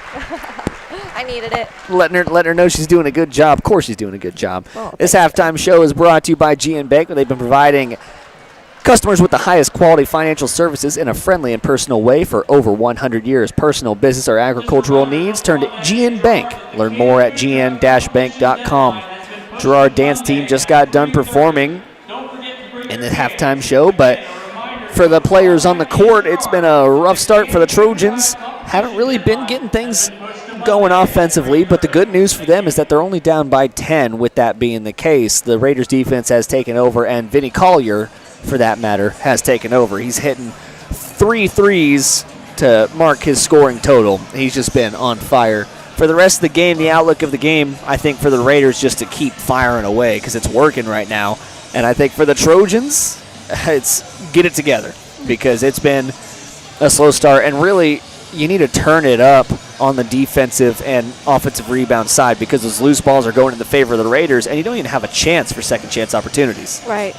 So I do notice, Daryl, I don't know, correct me if I'm wrong, but Girard, you don't have a ton of outside shooters, do you, besides your Bourne coming in? He's scrappy, but other than that, your outside shooting hasn't been the best. It has been a weird season in that case where normally there's 2 or 3 guys that Westcott will kind of bring up that can really shoot the outside shot. We'll run a lot of elevator plays where the two guys screen from him, leave him open at the top of the key. We saw that with Boatman earlier in the girls' game. But there's just not been a lot of outside shooting for the Trojans, and Cam Smith fires him away and makes a few. I'd rather him go to the bucket with his big frame that he has, and Bourne has been a solid outside shooter, but for the most part, no. We don't have a lot of outside shooting. Yeah, I've noticed that tonight, but I don't think that necessarily is what hurts you throughout the season. A lot of these second chances you just can't give up on, and I noticed a lot of those second chances aren't being made, so absolutely something definitely need to work forward. Absolutely, especially going into Sub-State. That Eye on the Game is brought to you by Canara Eye Care. We take a look back at that first half. Canara Eye Care is here to make sure you can see what you're looking at. Canara Eye Care, with locations in Pittsburgh and Girard, is here to help their valued customers. Learn more at CanaraEyeCare.com. Well, Hope, I'll let you go ahead and take away some halftime stats. Halftime stats are brought to you by B&B Excavating. Numbers don't lie, dirt is heavy, so trust the guys at B&B to move what needs moving. Specializing in septic systems, water line install and repair, driveways, rock hauling, and leveling, B&B Excavating. Call 620-724-2735. Yeah, thanks, Daryl. I'll start off with Frontenac. Vinny Collier, like he said, 3 threes with 9 points. Brogan Smith, our sophomore, with 2. Jayden Houghton putting up 3. Jake Murphy has 2 as well. Caden O'Bray, he also has 9. He was leading the Frontenac Raiders there for a while. Vinny Collier set off those 3s. And Jake Wagner with 2. Now on the Trojan side, you have your Bourne with 5, Colin with 5. You got your big guy Moore with 6, and Bookcobb? Yeah, he's got 1 on the board. So Brocobb hit that free throw after he was fouled by Brogan, and that's not a lot of scoring around the board. Only 4 guys, whereas Frontenac has, 5 or 6 on the board now? Yeah, their lineup, all on the board. Yeah. Their entire starting lineup, which that's something Girard's been missing. They don't really have a fifth piece and depth. Yeah, that's a great point. I mean, Blair comes in off the bench and puts in a lot of solid minutes. Burke comes in, but Burke, I think, suffers from just being young. I mean, he's just a sophomore, and he seems like he hasn't gotten a lot of minutes last year and is just a little timid off that shot. Plays a little timid, but he's really come into his own, getting more minutes throughout the season. And then you have guys like Siler Salmons and them. Siler has had a couple good games this season where he's really put up a lot of points. But other than that, the Trojans really rely on either Moore or Bourne to get all their scoring done. And you can't just rely on 2 guys to get it done. I know, but when I look at the court here, even just like their halftime shoot-around, you got big guys. Yeah. If you could just get it inside, if they can make a move on them, man, I think that they could really get some things going for the Trojans. Maybe that's going to be the glue or the thing that they need for Sub-State. Yeah, Get learning those big your guys identity. Going. I mean, Cam Smith comes in at 6'3" in a solid frame. He's just a sophomore, by the way. And then Ben Cullen, he comes in also at 6'3". I believe he's listed. Yeah, he's listed at 6'2", but he's about the same height, if not taller, than Cam Smith. And Scott Moore, 6'5". I mean, we got the height around the board. It almost befuddles me every time that it doesn't work out. No, because that's what other teams are dying for. Exactly. So maybe that will get it going here in Sub-State for you. That's the goal moving forward. First, you got to get through Colgan next week. But other than that, the Trojans on their way to a Sub-State bracket. And we didn't take a look at that. We'll take a look at that in the post-game show and kind of line up how everything goes for you guys moving forward for the Trojans. Yeah, what are their boys' record? I know we have 5 wins on the season. Yeah, I think that's what I saw. 5 wins on the season, I believe 13 losses. I don't like to keep track of the losses, but I know we do have 5 wins. And a lot of tough losses on the season as well. We've lost a lot of games within 1 point, within 5 points. I mean, the margins haven't been very large.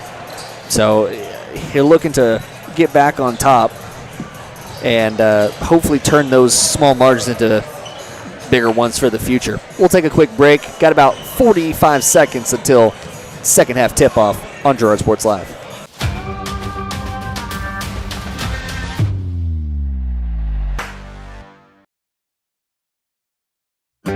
A partner in your fields and in your success. That's what you get with Murphy Seed. Channel seedsman Matt Murphy knows your fields and can recommend the elite seed products designed to perform in your area, maximizing the profitability of every acre. With Murphy Seed, you'll get year-round, hands-on, customized service. To learn more, call Murphy Seed at 620 249-6419. Your partner at every stage, Matt Murphy and Murphy Seed.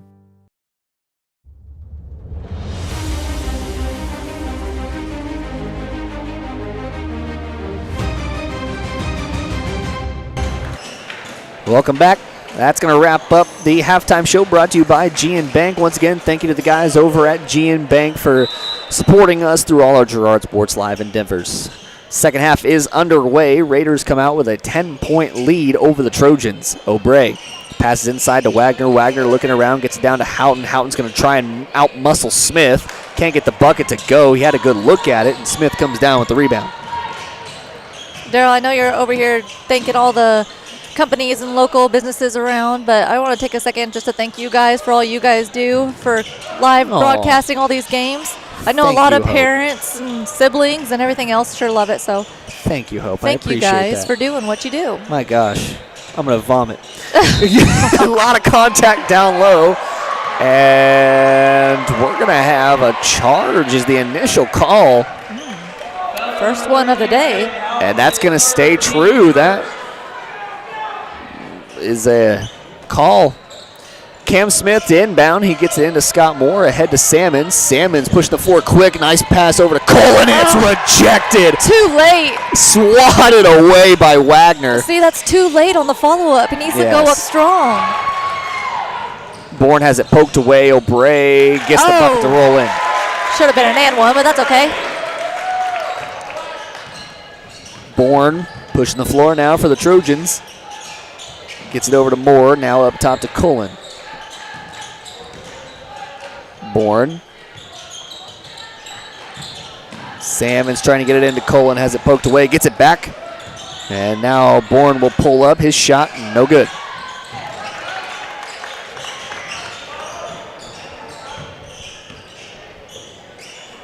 O'Bray passes off to Houghton. Houghton Do you want it? standing there on an island trying to get Collier to come and get it. That shot was a little flat. Wagner comes down with the rebound. That was a great rebound by Jake Wagner. And then Moore is the one who ends up with it in the end. Wagner had a fantastic game against the Trojans last time. One of the many Frontenac players who had double digits. This game he's been very quiet. I think it was a point of emphasis for the Trojans not to allow him to score. Smith going for the three ball, no good. Hey, Daryl, can you tell me what is Jake Wagner's height? Wagner is listed as a 6'4" junior. 6'4", really? Yeah. And what'd they say Moore was? And Scott Moore 6'5". They're matching up well together. Smith outside three ball, no good. Oh. Colin comes down with the rebound. That would have been a dagger. Definitely would have made the effort. Ooh. Tough. Colin goes in, wants a foul. You got to get back on defense. There you go. Colin clothesline Smith. And that is how you go up strong with the ball. Smith trying to shake it off.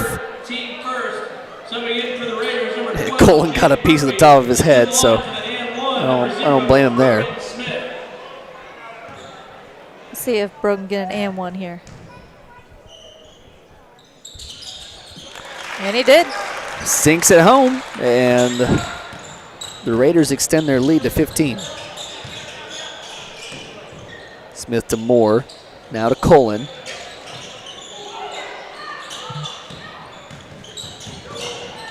Salmons goes up strong.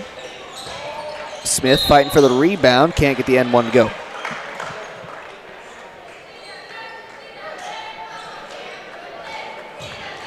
Foul on number 0, Brogan Smith hits second, team second. Ooh, Brogan with some blood on the arm there. Gonna get Luke Snead coming in.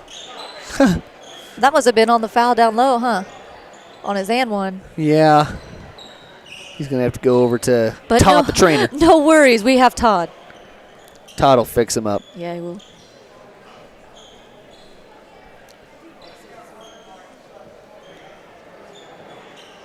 It looks like one of the Trojans has a little bit of blood on him as well. Going to get him cleaned up so he can get back in. For the Trojans, number 23, Blake Brokaw.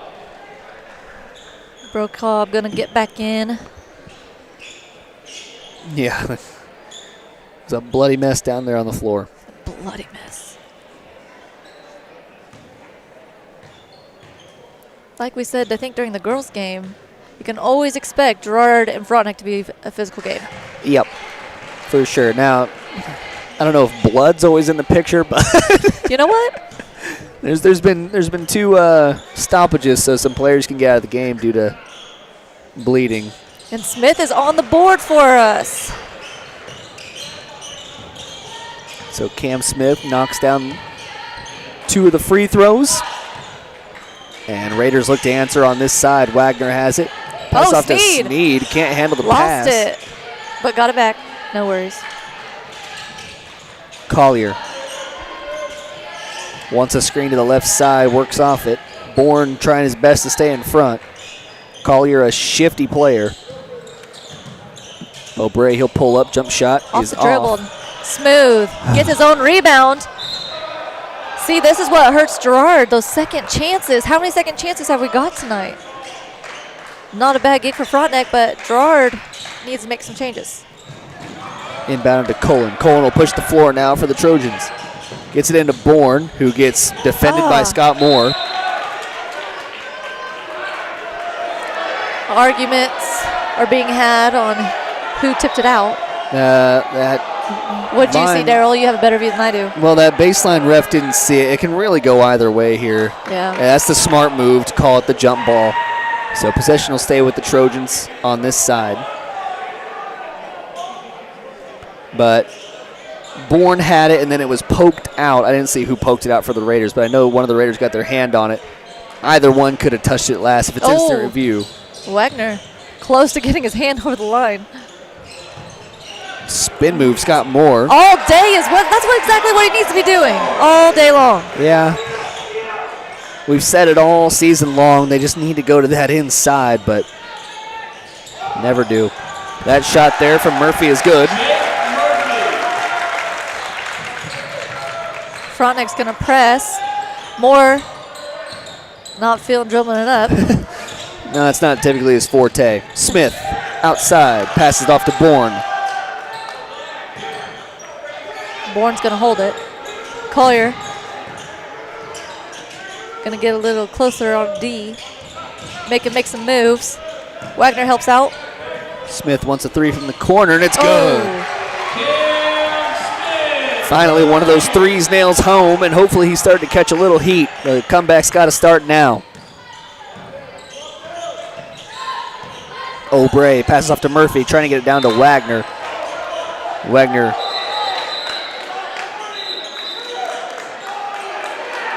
Yeah. How many times are we going to do this tonight? Enough. We'll do it enough times. Good thing there's 3 refs. Yeah, that last one went in favor of the Trojans, so it's only right this one goes back to the Raiders. Collier inbounds it to Sneed, who gives it back to Collier. Collier goes around the horn. He's got 2 people on him. Now gets it off to Sneed. And drains it. He's on the board with 3. A lot of players getting their chance to score for the Raiders. Man, haven't they? That's where depth is so important. That's going to be a foul on Wagner. His second. Not a lot of foul trouble in this game compared to that girls game we saw earlier. Bourne launches a 3. It's good. It's good. The answer from Bourne is good. There's your 3-point shooter right there.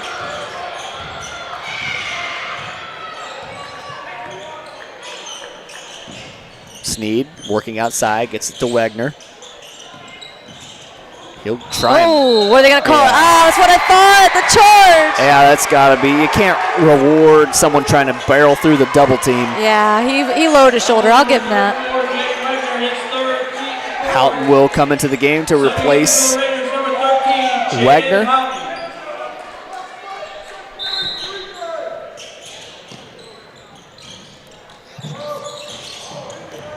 Brokaw gets it over to Colin. who gets it over to Moore. Now Bourne pulls up, 3-ball. Is it going to be It's good? good. Heat check. In his face. A heat check from Bourne. He's feeling it, and his crowd's starting to come alive for the Trojans. That's going to force a timeout. Good timeout. A very Slow good down. timeout from Coach Barcelona. We'll take it with him. You're watching Trojan basketball on Girard Sports Live. You've enjoyed life. Over the years, your community has become your passion, something you hope future generations get to experience, just as you have. That's why the Girard Area Community Foundation has worked hard to help fulfill charitable goals and inspire generosity, meeting the needs of the communities they serve. Creating a legacy fund with GACF ensures what you leave behind is an effective and lasting improvement in the community you love so dearly. Make plans to visit GirardAreaFoundation.com, preserving traditions for those who follow. I was raised in a small town, and there was a lot of people who took time to invest in me. And so when we decided to open up our offices, we want to make sure that we're pouring back into the community that's giving to us. We care. We want to be involved. We want to have a passion for what you have a passion for. We want to be able to give back. And that's the foundation. That's why we're more than just insurance.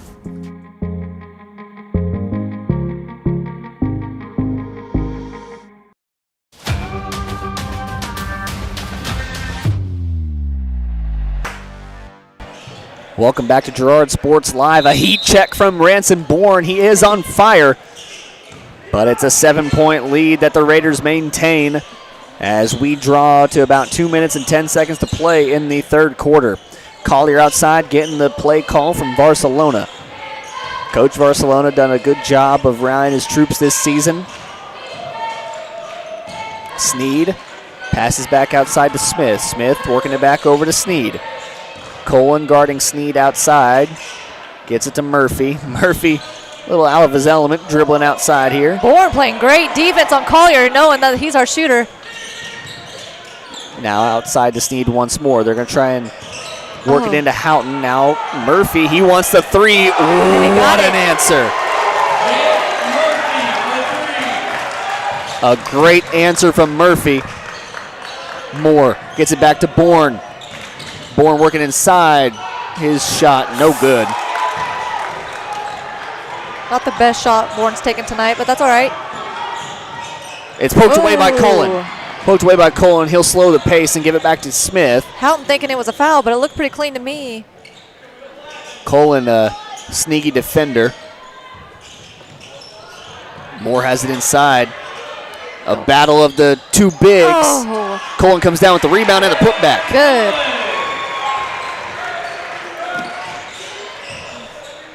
With 48 seconds to play here in the third quarter, Raiders probably going to go for the last shot.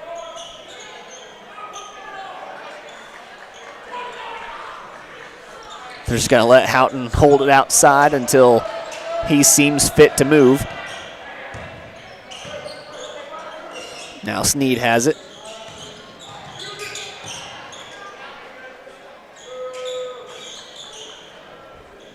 I'm just going to let this one drain down. This is the worst part. I'm sitting here like, man, come on, someone do something. This is the times where I wish there's a shot clock. Yeah. Oh, off the dribble. Oh, come on, get in there. Oh, what a shot. Heave. No good. End of the third quarter, 42-32. Trojans trail by 10, fourth quarter after this.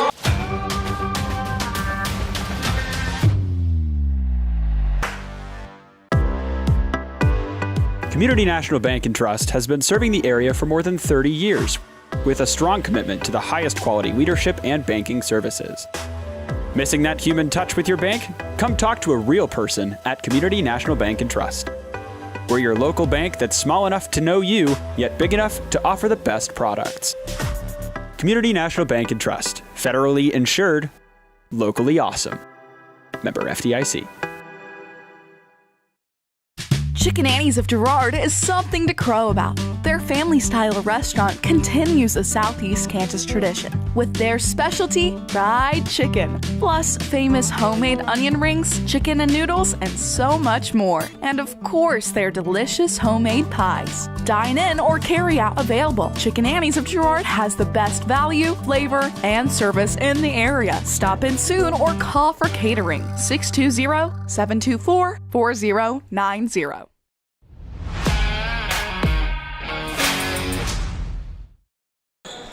Welcome back. Fourth quarter about to get underway. Frontenac Raiders will have the ball. They hold a 10-point lead over the Trojans.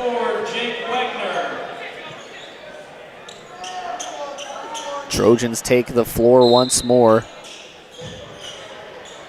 Smith will inbound to O'Bray, who gets it over to Smith. And we're underway here in the fourth quarter, 7:50 to play. Wagner has it up top. He'll move around and pass it off to Houghton. It looks like the Raiders going to go to a bit of what the Trojan girls played in that fourth quarter. Just taking the possession slow, no urgency to score whatsoever. It's the right move by Coach Barcelona. You don't need a bucket on your side. You got a nice 10-point lead. There's no reason to force anything up. Yeah. It's going to make Girard foul. Oh, or you could throw it away. That's also an option, yeah. Certainly helps the Trojans out.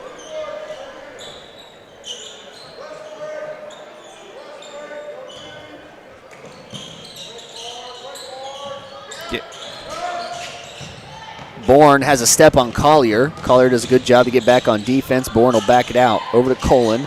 Now cross court to Brocob. Brocob looking for a man, gets it over to Smith. Smith working around up top on O'Bray. Colin has it outside. Now Moore short on the bucket. Battle for the now ball. is on Moore. It's kind of a height difference. Didn't realize that.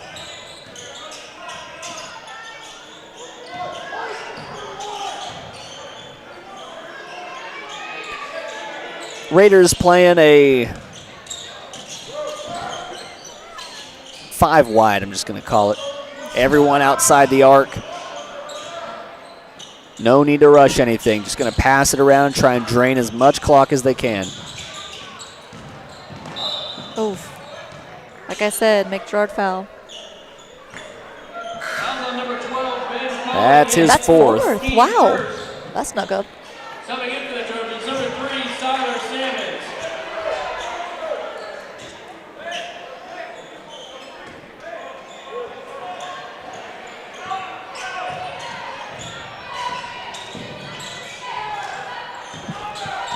Smith working it around. Raiders will leave this 5-out offense, and they'll have their 2 big men playing at the elbows. They get it into Houghton, one of those, and get it back to O'Bray. Oh, he's going to set, shoot, no good. Oh. Oh, but the foul was called late.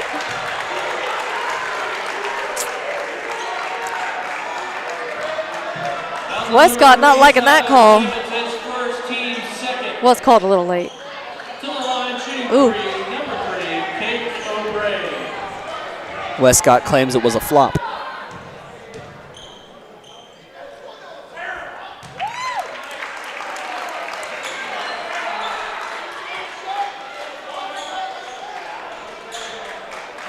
O'Bray back to leading the Raiders with 12 points.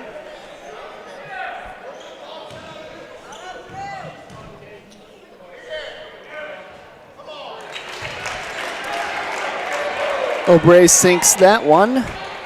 Draws the lead to 12.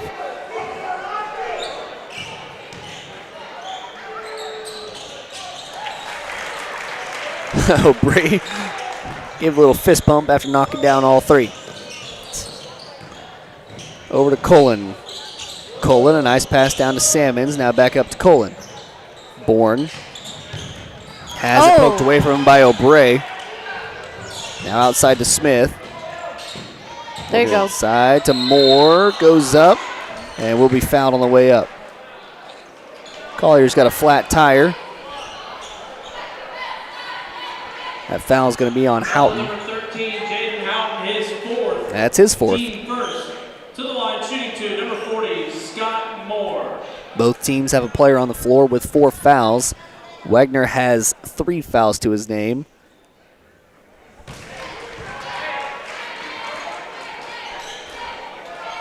Scott Moore with 9 points on the game.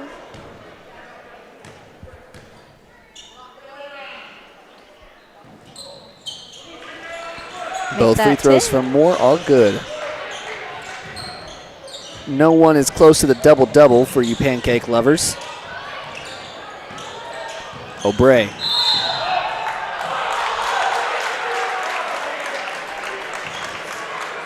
That's going to be a block on Salmons. His third. That's Second. his second.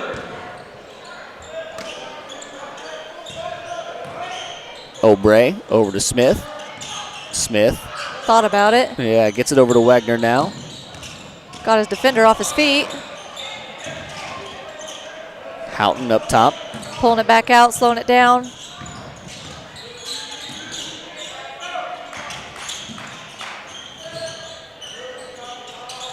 A good cut by O'Bray, just not a good finish. Salmons in the corner. Gets it over to Scott Moore, who's working in the post. Now back to Colin, who gets it up top to Smith. Salmons in the corner, 3-ball, no good. Raiders come quick down the floor, off to Brogan Smith. Or Collier excuse me, Collier, yes. Collier working around. Ever since he hit those threes, he's had a lot of attention when he's outside the arc. Moore going for a strip. Oh. Gets it down to Houghton. Nobody there. Houghton puts it in. I was ready for the 5 slam-a-jamma. I was kind of hoping he would. You think he can? No. Okay. Well. Moore, nice jump shot from the elbow. I've seen Moore do it with a women's basketball, but I'm not sure. Then it doesn't count. I can't say I've ever seen him do it with a men's basketball. Well, I wasn't saying it counted. I mean, he didn't do it in a game or anything, but. Tell me when he does it in a game. All right.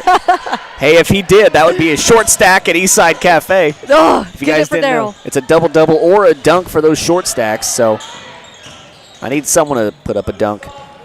Heck, even if the other team did it, I think I'd take it. Brogan with a nice drive. He's able to get the bucket. Every time the Trojans get points, the Raiders come down and answer, and that's not a formula or recipe for any success. Moore's going to launch the 3. No good. It was worth a try. Why not? Benzo loves it on the, in the student section. I mean, hey, they're going to leave you open. Nice crossover by Gatewood. Making his defender work. Oh. That's going to be a travel. Okay. Subbing in for the Trojans, number 23, Blake Brokop. Blair and Brokop come into the game. Salmons will take a seat, and so will Cullen. Cullen has those 4 fouls that he has to be wary of. Cullen. Inbound it to Blair. Blair gets it back to Brokop, who launches it over to Smith. Smith will bring it across the timeline. He's guarded by O'Bray. Gets it up top to Bourne. Raiders still playing man. Still in that man defense. It seems like it's working for him. Yeah, it's been working for him all night. Blair wants a 3. Throw it up. Oh. Good rebound by Brogan. So now O'Bray will slow the pace. Time becoming a factor for the Trojans. You got limited minutes to get this done. And that shot is blocked. Smith bring it up the floor. He'll go into Collier, be fouled from behind by O'Bray. This gym is quiet. It is It's quiet. like eerily quiet. It is quiet. The atmosphere is a lot different from the girls' game. Yeah, feels like everyone's real tired from it being Saturday. Fair enough. Bourne knocks down the first. Both teams are going to be tired after these next few weeks. Got a stack of games trying to make up from the snow days, back to back to back. Then you got Sub-State to contend with. And then Sub-State. It's crazy that this season, how fast it went. Mm-hmm.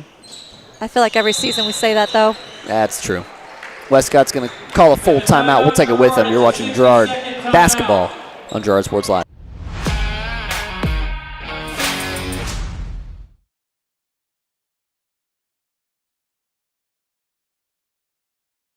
When it comes to your health care, you have a choice. Choose to stay local. Choose Girard Medical Center. For over 100 years, Girard Medical Center has been a part of the community, and they work every day to meet the healthcare needs of those they serve.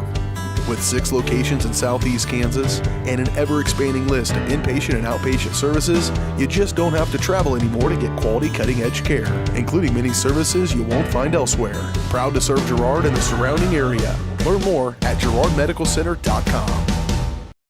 Call's service is outstanding in their field, especially for those that are stuck, well, outstanding in their field. Call's carries a wide selection of farm, industrial, and heavy-duty tires, all from the best brands in the business. And they've got farm service trucks ready to go. Plus, Call's continues to be the place folks go for car and truck tires, repairs, oil changes, and so much more. If you're in the market for new tires in Southeast Kansas, make the right call to Call's Service, 620-724-4121. See more at callservicellc.com.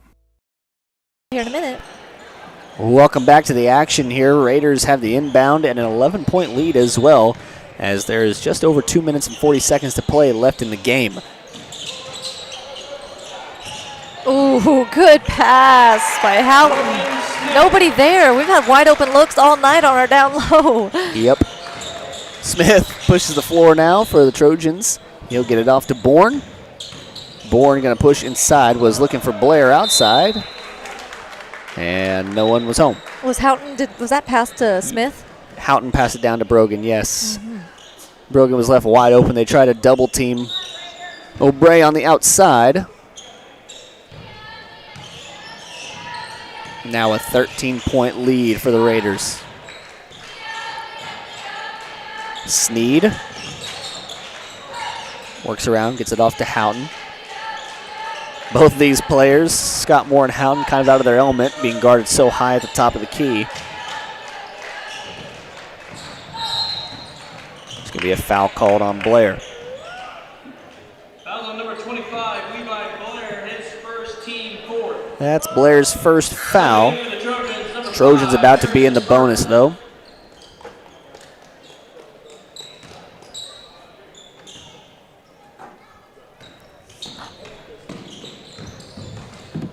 Smith gets the inbound. Hands it off to O'Bray.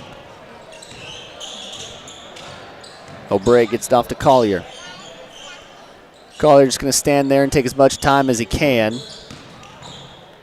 No foul was called on that. Yeah. A little bit of reach, but that's okay. I think until it gets a little obvious, I think the refs are going to let everything go here at this point in the game. Outside Sneed, he thought about it, won't shoot. This clock is dwindling. Bourne gets a nice little hand on it. Close out of bounds, but he saved it. Blair needs to be careful with how he reaches. Oh! There's a... And that is why you call it, Daryl. Because that's what ends up happening. True. Foul on number 25. Yeah, that was a collision. Second team fifth. Blair went for the To the line, shooting two, number 0. ball from behind, and then Bourne flew in at the knees. It was a textbook human lever. Smith misses the first.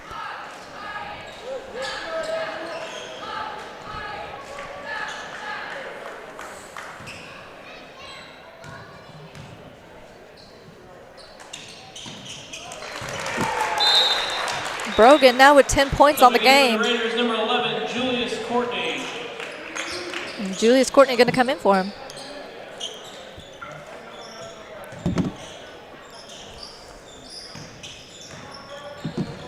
Bourne brings it up the floor. Trojans need to score, and they need to score fast. If they're going to get any comeback here, they got to go. Blair has the spirit, takes it to the bucket, and he'll be fouled. Well, under a minute left in the game, Daryl. I want to thank you for letting me join you today. Of course. Of course. Anytime. You're the last hope. No. Understandable. Josh at the Business Expo today for the Morning Sun, so he had to skip town on us on this makeup. Blair on the board. Blair gets his shot to fall.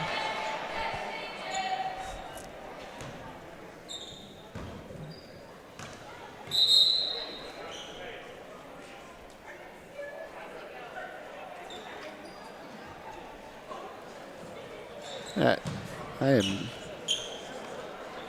not sure what just happened, but yeah, well. Oh, and he's gone too. They're just going to start kicking people out. This is the end of the game, guys. Oh, he said, okay, I will. I'll do it.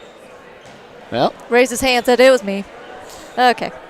Well, guys, that was unexpected. One got thrown out. Here's another. The AD is asking what happened. We have no idea either.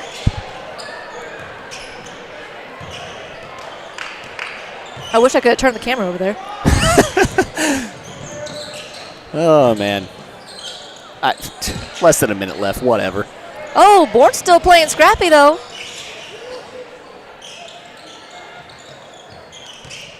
Never give up. Yep. Brocop's going to pick up the foul, and that'll send O'Bray to the free throw line. To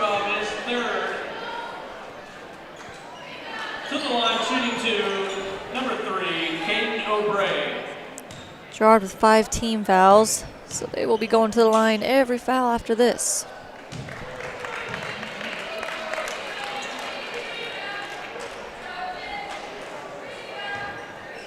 O'Bray. Yeah. With 15 points. He's had a good game. Yeah, he has. He had a bit of a quiet game last time these two faced off. It was a battle between him and Cullen. I remember Cullen had the duty of guarding him for the entire game, and he held him pretty quietly, but then other gaps opened up with that. Wegner was able to score and bring everything in. Here we have our freshman lineup coming in. The rest of our crew going to get some minutes, I guess some seconds.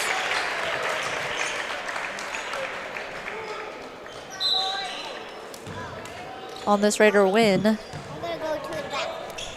It's not over yet, Hope. It's over.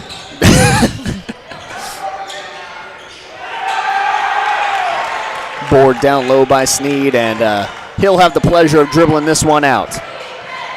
Don't foul. Yeah, Don't come on. foul. Just let this game end. Stevens, let him go.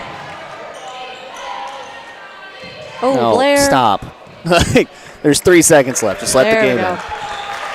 All right, a 54-40 victory for the Frontenac Raiders on this Saturday showdown. Raiders come home with a nice victory as they look to make a sub-state bout. We'll show you that bracket and more on the Eastside Cafe post-game show coming up after this break.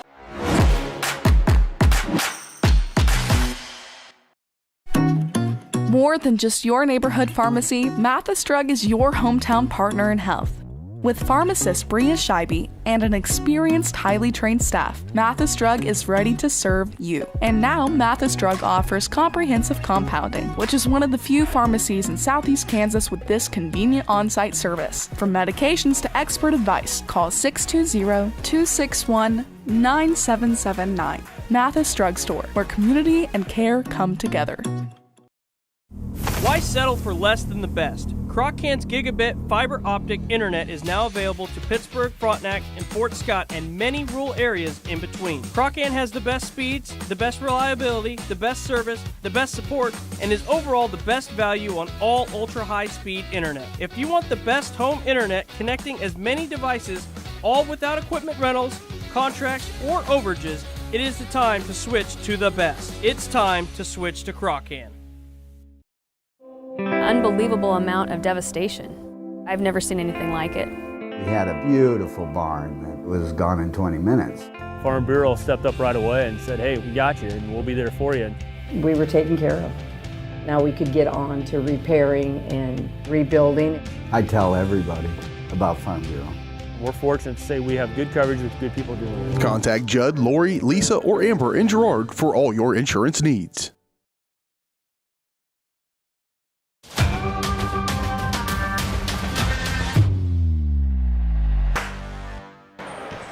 Welcome back to the Eastside Cafe post-game show brought to you by Eastside Cafe, the best breakfast in Crawford County, 6 days a week at 120 South Ozark Street in Girard, proud supporters of Trojan Athletics. It was a rough loss there for the Trojans, coming off a rough loss last night as well. It's been a bad 2 days for these boys, but you got hope. You got 1 week left to prove yourself going into your sub-state. And man, oh man, do they need to come out with a win next week. They got to come out strong against the Colgan Panthers, get themselves a win going into sub-state, get some confidence back, because we'll take a look at the sub-state bracket here real quick. It lines up for them to where they're going to be playing against Humboldt, who is 15-3 on the season. We'll have to travel to Humboldt. We'll have that action for you here on Girard Sports Live, of course. Frontenac, the team that just took down the Trojans, they'll have to face off against Neodesha, who is 12-6 on this season. It's going to be a tough bout for the Trojans going forward. They're going to need a good fortune their way to really string together some wins, as they have a tough side of the bracket to face with if they want to make it to that championship. If they want to make it to Columbus, if you will. So that's how that sub-state lines up for the Trojans. We'll take a look at some of those stats of the game. It was a real back and forth there at the start, but then everything kind of started to devolve for both teams. No player was really close to a double-double. Scott Moore was one of our double-digit scorers of the night. The Raiders had multiple double-digit scores, and they really just took things away and were able to get the victory over the Trojans. Hope we got to pick a player of the game. Player of the game for both teams or just one? Yeah, we'll do both teams, because cool. we never do both teams, so I feel like it'd be time to do both teams. For the Trojans, you could give it to a multitude of players. Yeah. Really, everyone came to try and do their part. I personally am leaning towards Bourne. That's who I was going to say. He had a good game. He stepped up when they needed the threes, and he tried to drain them home, and he was playing scrappy defense there into the end. So I would give it to him. Yeah, that's what I mean. It's not even the points that I'm even looking at. His defensive capabilities and how fast and quick he is off the ball. I mean, yeah, he's a stud for the Trojans for sure. He really keeps them going. Keeps them in the game. As for the Frontenac side, I mean, there's, again, multiple people you could give it to. I personally am probably going to lead towards Vinny Collier. He had a Dang, we're on the same. We're on the same wavelength right there. He had a very quiet second half, but that was because he drew so much attention out there after nailing those threes, and it's really that start that propelled the Raiders to the lead they got. Right, yeah, he shot it off for us really well. He wasn't even the leading scorer of that game. Actually, Caden Gatewood-Obrey led the Trojan with 16 points, so but I think I'd give it to Collier. Like you said, he's so quick off the ball. He was on Bourne most of the night, getting him slowed down, and I think that helped us out. Yeah, I think so. Those players of the game are brought to you by Evans Motors. Get the keys to your next ride with a stop at Evans Motors. Nate and Eddie have decades of experience getting folks into the right car, truck, van, or SUV that's right for them and their family. Stop by and see them at the intersections of Highways 69 and 400 just south of Pittsburgh, or see everything they have to offer online at evansmotors.net. Well, Coach Westcott taking his time to get up here. We'll take another quick break. When we come back, we'll have that post-game coach interview and much more on Girard Sports Live.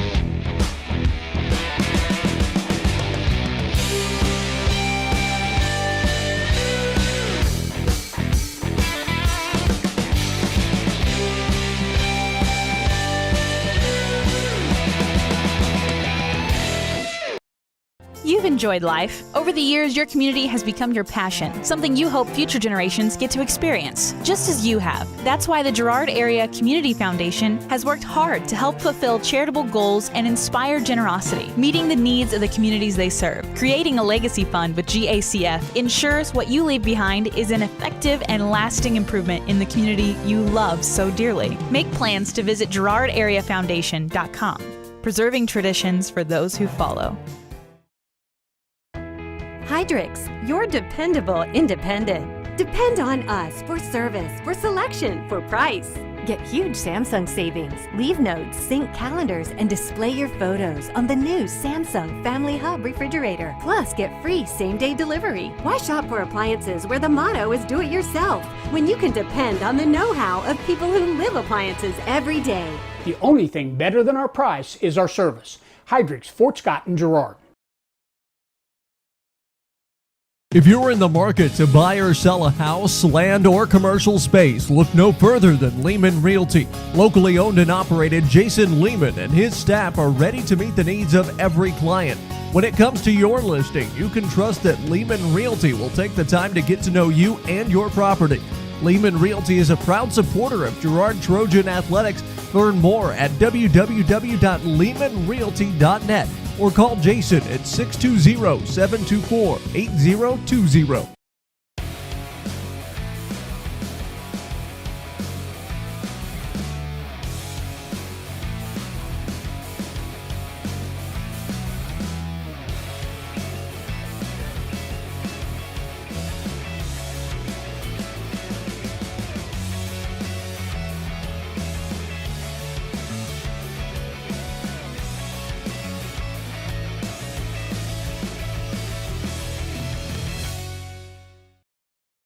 Whether you're trying to make the most of the next harvest, navigating a changing business landscape, or planning for the next chapter in your life, the professionals at Prime Accounting Solutions are here to help. With 10 locations, Prime Accounting offers convenient, friendly accounting and tax services at a fair price. Payroll, bookkeeping, business planning, personal tax filing, and more. And now Prime is the place to go for insurance. Trojan fans can find us at 408B North Grand in Pittsburgh or call 620-232-7305. To find a location near you, go to primeaccounting.net.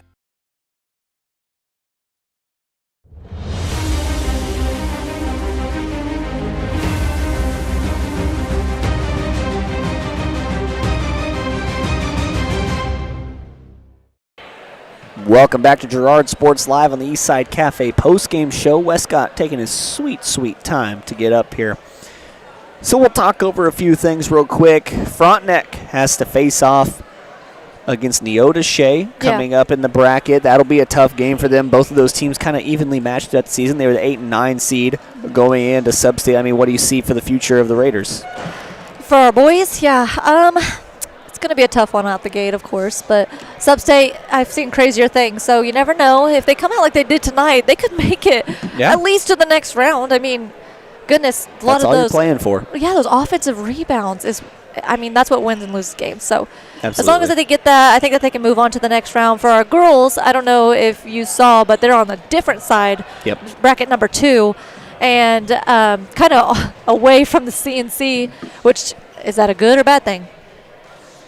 For us, I feel like Jayhawk Lynn, their record looks good, but you never know kind of who they play. Right. So I think they can come out on top as well. Yeah, well, and hopefully with them being on the different side of the bracket, we'll get a chance to see them in the state playoffs.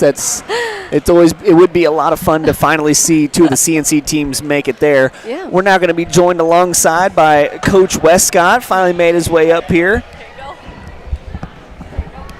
What's up, Daryl? What's up, Coach? How you doing? Got the A-team running this tonight. That's awesome. That's good to see. Well, Coach, a tough loss tonight, but it was a Saturday game, kind of threw off all the mojo. I mean, what were your thoughts coming into the game? How'd you get your team trying to get them fired up for this one? Well, it's Frontenac. You don't have to get them fired up. If anything, you gotta probably try to calm them down a little bit. True. Obviously, the kids know each other. They've been playing each other since they were in 1st and 2nd grade, so not a lot of secrets there. Kids competed hard. Yep.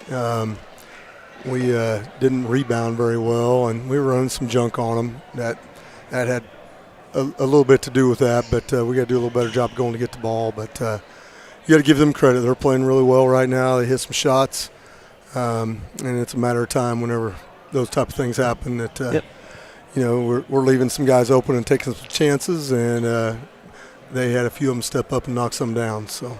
Yeah, that risk to reward always there. Looking forward to next week. You got a tough bout against Colgan. Faced them earlier this season. Now you have to travel down to face them. at their house in the activity center over there. I mean, looking forward to that game. What's your mindset heading into that? Yeah, right now we need to worry about ourselves. Yep. Each and every night, continue to try to get better with the ball, and if we can work and get good shots, and we get guys hot, anything can happen. But we've had a guy or two hot each night. I would love to see 3 or 4 get hot on the same night on any given night, but it's one of those things we keep plugging away and keep trying to get better, and hopefully these seniors can go out playing their best. Yeah, and you mentioned just focusing on yourselves, and I completely agree with that, but I'm going to ask you once again, looking forward to that sub-state bracket. They just released them. Keisha just came out with them, and it looks like you guys face off against Humboldt in that first round. Sure. I haven't seen much of anything on Humboldt. I mean, what kind of team do they bring to the table?